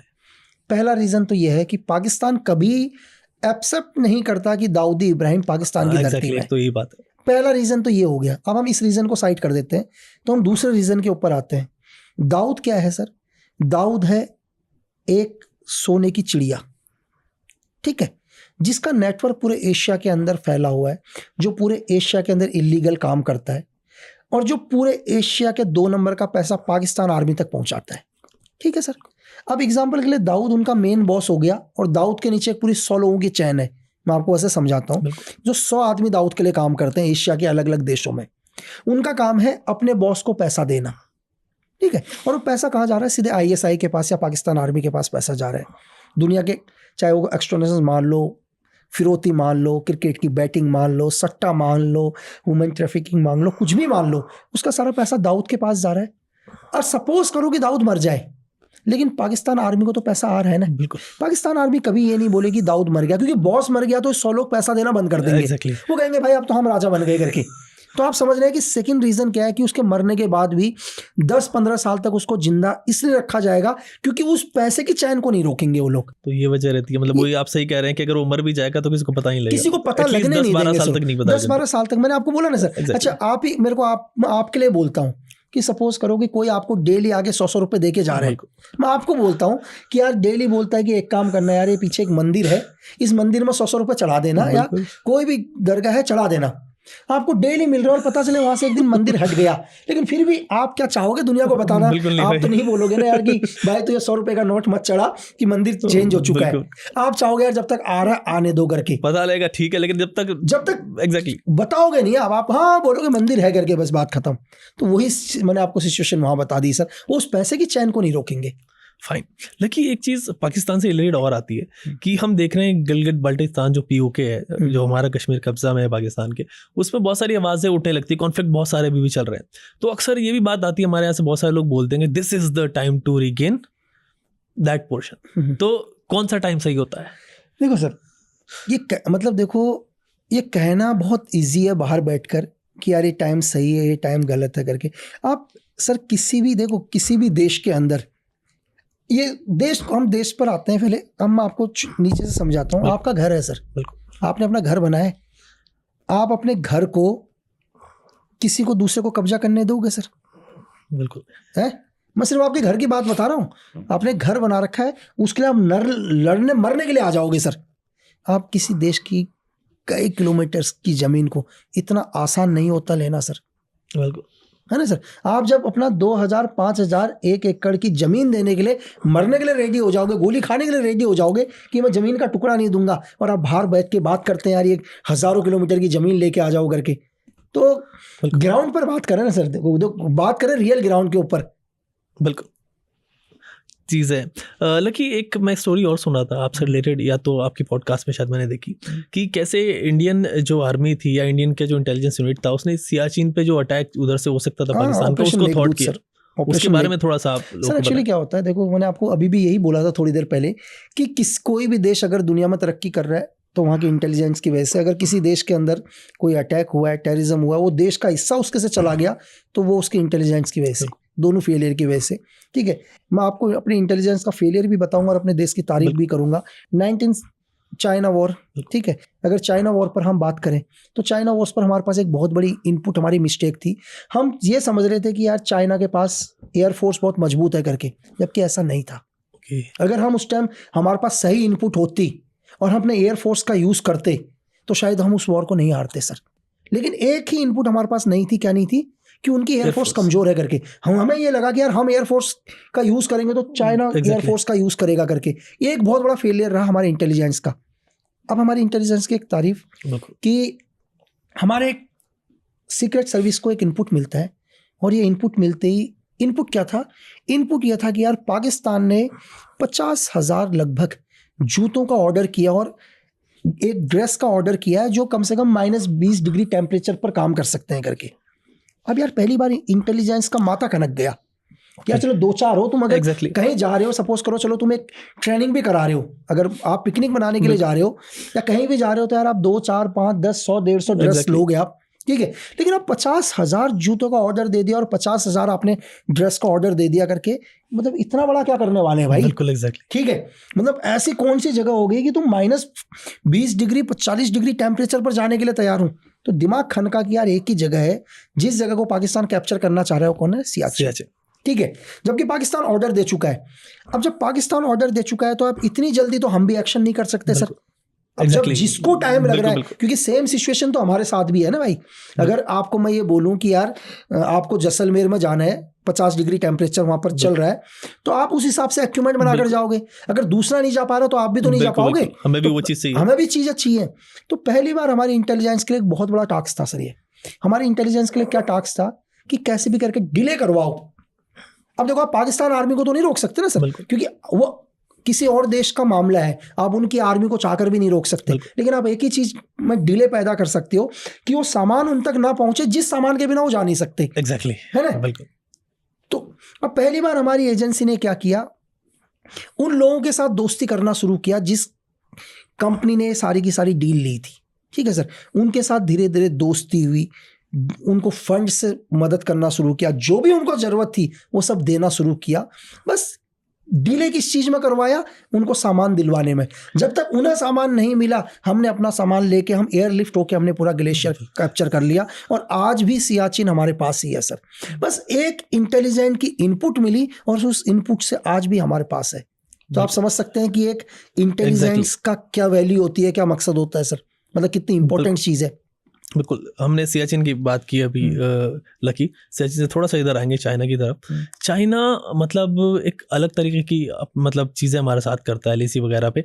नॉर्थ ईस्ट में बहुत अलग तरीके से टेररिज्म को फंडिंग करता है, तो किस तरीके से वो करता है? आपने सब चीज़ें अपनी आंखों से नॉर्थ ईस्ट में देखी हैं, वो थोड़ा सा आप मुझे बताएं। सर देखो, नॉर्थ ईस्ट क्या है, बहुत, आप टीवी चैनल उठा के देख लो सर, आज भी आप कंटिन्यू 1 महीने के टीवी चैनल को फॉलो करो, मैं नहीं मानता कि 1 महीने के अंदर आप 3 घंटे की भी न्यूज़ नॉर्थ ईस्ट की दिखाओगे। बिल्कुल नहीं होती। मैं डेली देखता हूँ, आप डेली पता नहीं क्या क्या न्यूज़ चैनल्स में दिखाते हैं, लेकिन नॉर्थ ईस्ट की न्यूज़ क्यों नहीं सर?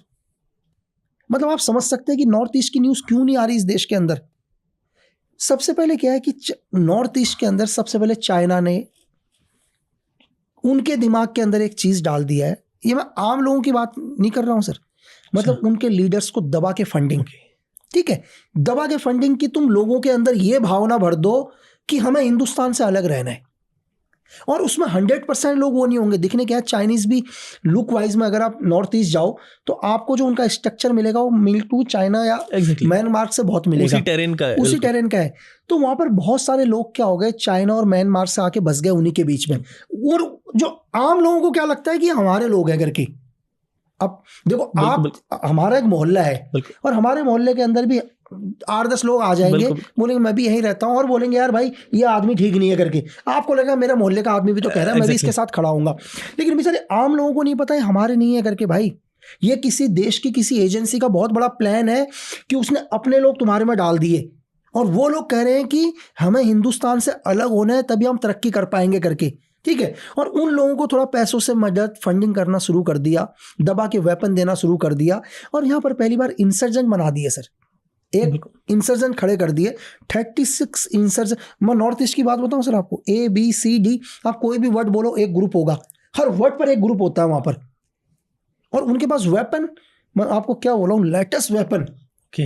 और उनके लीडर्स को देखो ना आप, कोई बैंकॉक बैठा हुआ है, कोई कहाँ बैठा हुआ है, अरबों की फंडिंग। तो पूरा ये क्यों? ताकि मतलब हम तरक्की ना कर पाए, हमारा पूरा फोकस, अगर आपको किसी को बर्बाद करना हो ना सर, आपको मैं और बताता हूं, देखो, और दूसरे तरीके से, किसी का घर है, आप दुनिया की हर चीज झेल लोगे सर, आप अपने घर का कलेश नहीं झेल पाओगे, ठीक है, आप पूरी दुनिया से लड़ लोगे लेकिन अपने घर के कलेश से नहीं लड़ पाओगे। ना तो घर वालों को आप मार सकते हो, कुछ नहीं कर सकते, मेरी बात समझे? तो सेम चीज वही देश के ऊपर लाते हैं सर, वो हमारे देश के नागरिक हैं सर, क्या करें हम लोग, हमारे ही लोग हैं। जैसे मैंने आपको बताया कि आप अपने घर के कलेश से परेशान हो, अपने लोगों को मार नहीं सकते, सेम सिचुएशन यहाँ पर पैदा हो जाती है सर। हम उन लोगों को कोशिश कर रहे हैं बताने की, और धीरे धीरे, ऐसा नहीं है कि लोग नहीं समझ रहे हैं, पहले धीरे धीरे लोगों को समझ में आ रहा है करके। आज की जनरेशन चेंज है और वो धीरे धीरे समझ रही है, लेकिन ऐसा नहीं है कि एक ही दिन में सब कुछ पॉसिबल हो जाएगा, क्योंकि जिस टेररिज्म को, जिस इंसर्जेंट को फैलने में सालों लग गए, तो उसे खत्म करने में थोड़ा तो वक्त लगेगा सर। लेकिन चाइना पे बात करते हैं, चाइना अब डिफरेंट टेक्निक यूज़ कर रहा है आजकल। मैं देख रहा था, मतलब आप जैसे कि चीज़ें जानते होंगे, US में इनकी बहुत सारी कंपनियां बैन कर दी, हुआवे इनका जो 5G पूरा स्ट्रक्चर फैला रहा था उसको हटा दिया, हमारे यहाँ भी वो 5G लेना चाह रहा था कि उसको डेटा वेटा सारी चीज़ें मिलता रहे।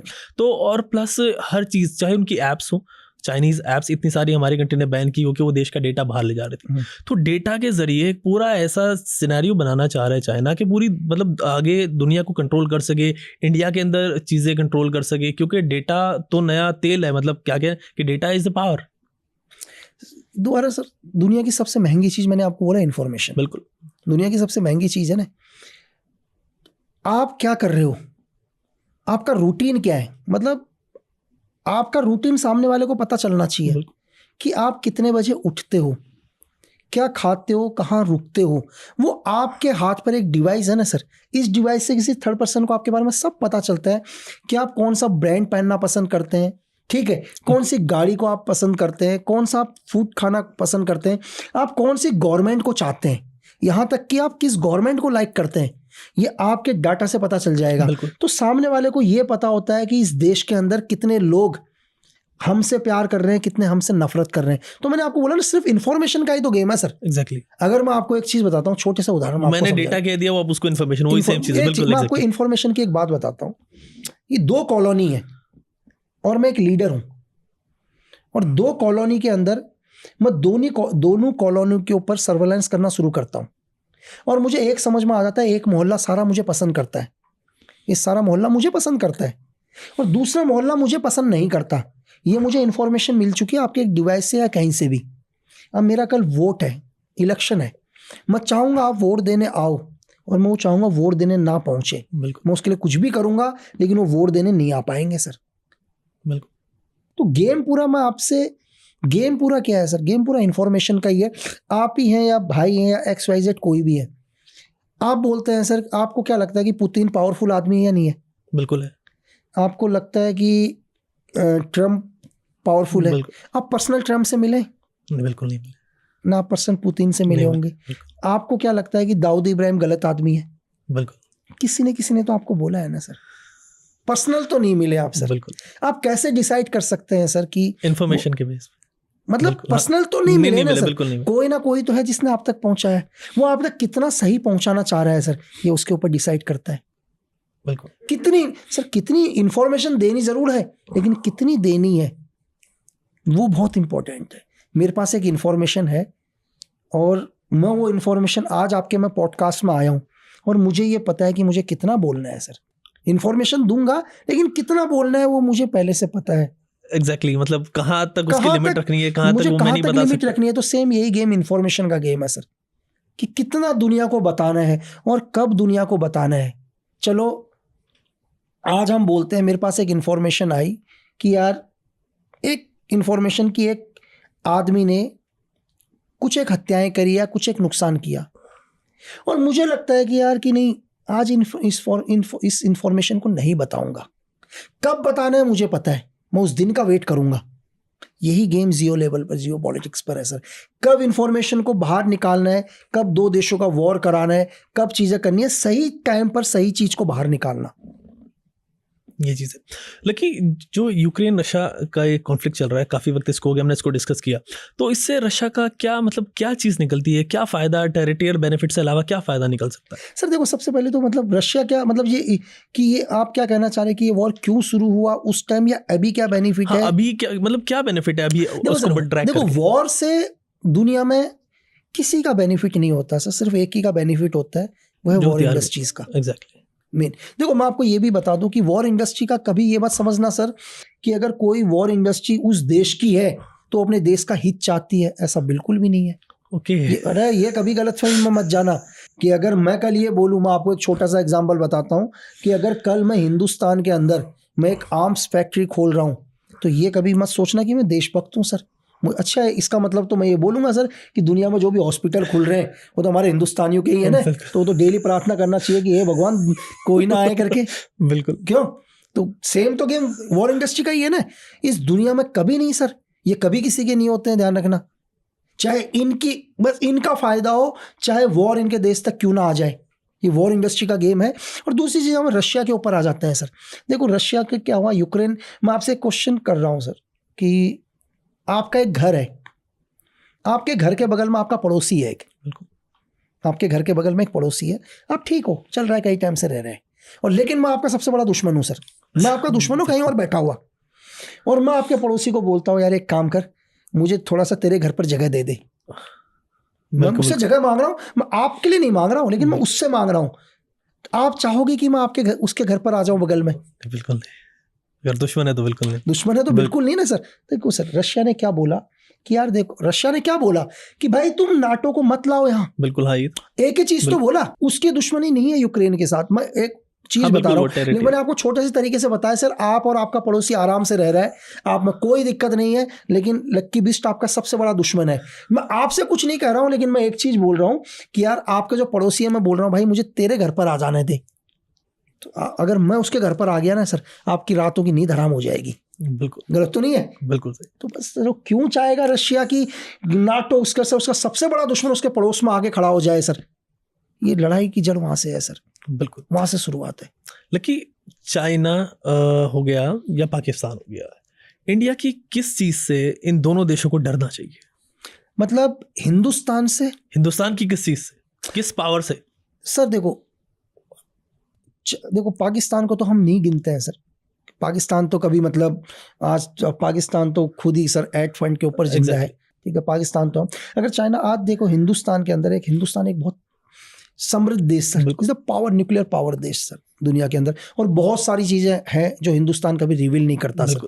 जो लोगों को लगता है कि यार हमारे पास इतनी ये चीज़ें हैं, वो चीज़ें हैं, वो तो लोग शायद 10 या 15% भी नहीं जानते होंगे। लेकिन आज के टाइम का जो हमारा यूथ है वो दुनिया के अंदर सबसे हाईएस्ट है सर। अगर आप जनरेशन पर यूथ पर लो, सबसे हाईएस्ट हम हिंदुस्तान पर सबसे, और हम एक बहुत बड़ी अर्थव्यवस्था के अंदर उभर के आ रहे हैं सर। ठीक है, अगर आप वर्ल्ड लेवल पर लो तो हम एक महा शक्ति के नाम पर उभरते हुए आ रहे हैं। तो हमारा पड़ोसी मुल्क कभी ये नहीं चाहता सर कि हम एक पावरफुल देश, मतलब एशिया के एक पावरफुल देश पर उभर कर आए। तो बस सिर्फ देखो दौड़ किस चीज़ की है सर, दौड़ सिर्फ यही है आगे बढ़ने की सर। अगर आगे बढ़ने की है, और रही वॉर की बात सर, तो ये सर 1960 का दशक नहीं है सर, ये 2024 है ना। शायद 1960 में तो हमारे को ये भी नहीं पता था बैकअप क्या है सर। बिल्कुल ठीक है, आज का हिंदुस्तान बहुत चेंज है सर। आज तो हमारा एनिमी धरती के जिस कोने में होगा उस कोने में भी सेफ नहीं है। बिल्कुल एग्जैक्टली, मतलब हमारी दुनिया के किसी भी कोने में सर, अगर जिसने हमारे देश के खिलाफ गया या जिसकी वजह से हमारे देश को नुकसान हुआ, वो धरती के किसी भी कोने में होगा सर, तो वो नहीं है सेफ। फाइन, लकी आपने बात की कि हमारा एनिमी सेफ नहीं है, लेकिन फिर 26/11 जैसे नवंबर चल रहा है, उससे बात करूंगा, अटैक कैसे हो जाते हैं, हमारा इंटेल कैसे फेल हो जाता है? इंटेलिजेंस का फेलियर, मैं बिल्कुल सर। और इंटेलिजेंस के फेलियर के साथ साथ क्या होता है सर, कभी कभी क्या चीज़ें होती हैं कि एजेंसीज का आपस में कोऑर्डिनेट नहीं होता सर। ओके, ये बहुत बड़ा वो रहा है। अगर मैं इसको वैसे समझाऊंगा, मैं हर चीज़ को इजी, क्योंकि देखो आर्मी की लैंग्वेज में एजेंसी में समझ में नहीं आएगा सर कि एजेंसी का कोऑर्डिनेट क्या है, आपस में कैसे कोऑर्डिनेट नहीं करते हैं करके, तो जो लोग सुन रहे हैं उनको समझ में नहीं आएगा। तो मतलब कोऑर्डिनेट कहने का मतलब क्या है सर, कि आप अपनी इंफॉर्मेशन को शेयर नहीं करते किसी और के साथ। यहाँ पर क्या होता है, हर बारी क्या होता है कि आप ही के ऊपर है, आपको एक इन्फॉर्मेशन मिली सर कि यार कल कहीं कोई बड़े लीडर आने वाले, या यहाँ पर एक क्राइम हुआ है, आप दूसरे चैनल को नहीं बताते सर। खुद चाहे वहाँ खुद भी नहीं जाओगे, एग्जाम्पल के लिए खुद भी नहीं जाओगे, लेकिन दूसरे को नहीं बताओगे, उसको ना मिल जाए, उसको ना मिल जाए। तो सेम सिचुएशन क्या होता है कि कई बार एजेंसीज का आपस में कोऑर्डिनेट नहीं होता। खुद एजेंसीज क्या होती हैं जो लोकल लेवल्स पर होते हैं या किसी लेवल पर, वो मेडल्स के चक्कर में दूसरे के साथ शेयर नहीं करते। फॉर एग्जांपल के लिए कि किसी स्टेट का कोई वांटेड आदमी दिल्ली के अंदर है और दिल्ली पुलिस को भी पता चल जाए कि यार वो वांटेड यहाँ है, तो दिल्ली पुलिस बोलेगी नहीं नहीं नहीं, पंजाब पुलिस को नहीं बताना भाई, वो साला पहले हमें करना है करके, चाहे बेशक खुद भी ना कर पाए, लेकिन उस स्टेट को हिंट नहीं देंगे सर। ये बहुत बड़ी कमी कि एजेंसीज के अंदर भी कई बार होता है ऐसा कि आपस में सही कोऑर्डिनेट नहीं हो पाता। ठीक है, जब RNW को पहली बार जब चीज़ें पता चली कि यार कि ऐसे ऐसे कुछ नेवल्स के लोग कुछ एक लोगों को ट्रेनिंग कर रहे हैं, तो उसकी इंफॉर्मेशन IB के साथ शेयर नहीं करी सर।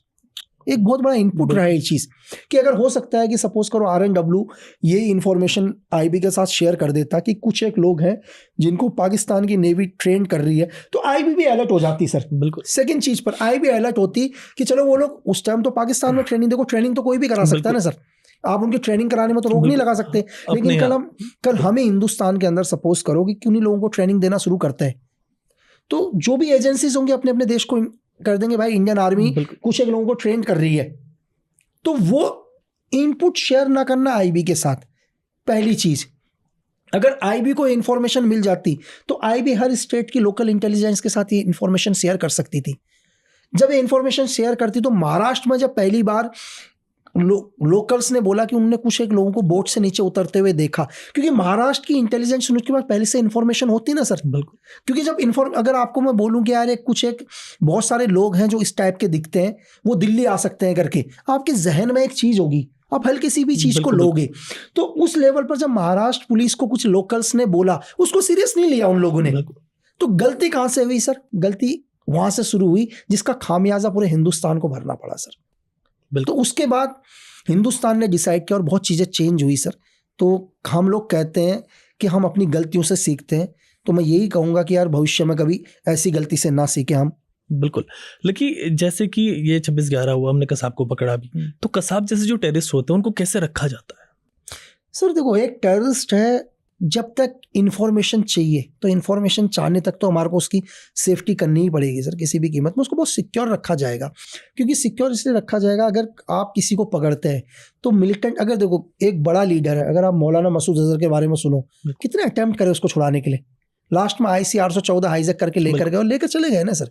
तो एक मिलिटेंट जिसको भी हम लोग पकड़ के रखते हैं तो उसका लोग बहुत बारी क्वेश्चंस करते हैं कि यार तुम इसके ऊपर इतना खर्चा कर रहे हो, तुम इसके ऊपर इतना खर्चा कर रहे हो। अरे किसी गवर्नमेंट को मजा थोड़ा ना आ रहा है सर, बिल्कुल साहब किसी का रिश्तेदार थोड़ी ना है यार, बिल्कुल है ना, कि तुम इसके ऊपर इतना खर्चा कर रहे हो। आप लोग क्या चाहते हो कि उसको यार एक लोकल सेल में डाल दें और 4 लोग आके उसको मार के चले जाएं, या जो हमारे को इन्फॉर्मेशन चाहिए वो भी ना मिले। तो ये मजबूरी है गवर्नमेंट की, ताकि हम उसको दुनिया के लेवल पर दिखा सकें, उससे इन्फॉर्मेशन ले सकें और पूरे दुनिया को बता सकें कि पाकिस्तान अपने देश में क्या कर रहा है करके। तो उस चीज़ के लिए सिक्योरिटी दी जाती है सर, उसको एक स्पेशल सेल में रखा जाता है। कभी कभी ऐसे मिलिटेंट के लिए हम लोग, मैं डिटेल में नहीं बताऊंगा कि हम लोग किस तरह के चीज़ें करते हैं, कौन सा वे हम लोग बनाते हैं, तो खर्चा होता है गवर्नमेंट का। लेकिन मैं अभी भी ये कहूँगा कि गवर्नमेंट को सर कोई शौक नहीं है कि उन लोगों के लिए इतना खर्चा करना, वो तो हमारे सबसे बड़े दुश्मन है। गवर्नमेंट तो चाहती है कि जिस दिन मिले उसी दिन हम उसे शूट कर दें सर। लेकिन मैंने आपको क्या बोला अभी स्टार्टिंग में, फिर दोबारा पॉइंट पर आ गए कि इन्फॉर्मेशन चाहिए सर, ताकि उससे हम इन्फॉर्मेशन निकाल सकें और आने वाले टाइम में और भी बड़ी घटनाओं को रोका जा सके।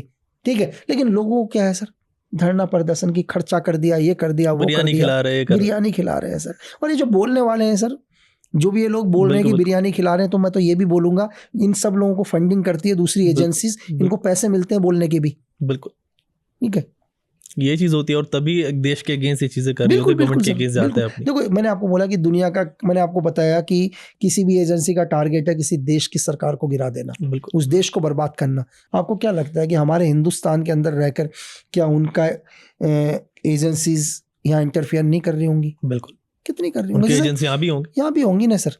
जो लोग धरने में बैठ रहे हैं, जो बोलते हैं ये बिल नहीं होना चाहिए, वो बिल नहीं होना चाहिए, ये नहीं होना चाहिए करके, ठीक है सर, बहुत सारी गर्मी में बैठे हुए हैं, भूख हड़ताल। अरे ये लोग तो सर बिना मतलब के दिन का पानी ना छोड़े, बिल्कुल 1 मिनट का भी, कहीं से कुछ ना कुछ चीजें तो मिलके इनके पास आती हैं, अपने फायदे के लिए, कुछ ना कुछ अपने निजी फायदे के लिए, इनका माइंड से खेला जा रहा है।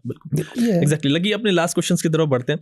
अभी एक चीज और पता है, अभी आपने इंसर्जेंसी की बात की, कश्मीर में इंसर्जेंसी होती है, हमारे यहाँ बहुत ज्यादा मिलिटेंसी टेररिज्म है, नॉर्थ ईस्ट में भी होता है, मतलब तो इसमें कश्मीर में जो मिलिटेंट्स हैं, नॉर्थ ईस्ट के जो मिलिटेंट है, इनमें आपको क्या फर्क लगता है, प्लस इनके जो ऑपरेशन है उनके करने के तरीके में क्या डिफरेंस? हाँ, यही क्वेश्चन मुझे आज भी पूछा था सेम, तो चलो क्वेश्चन अच्छा है सर।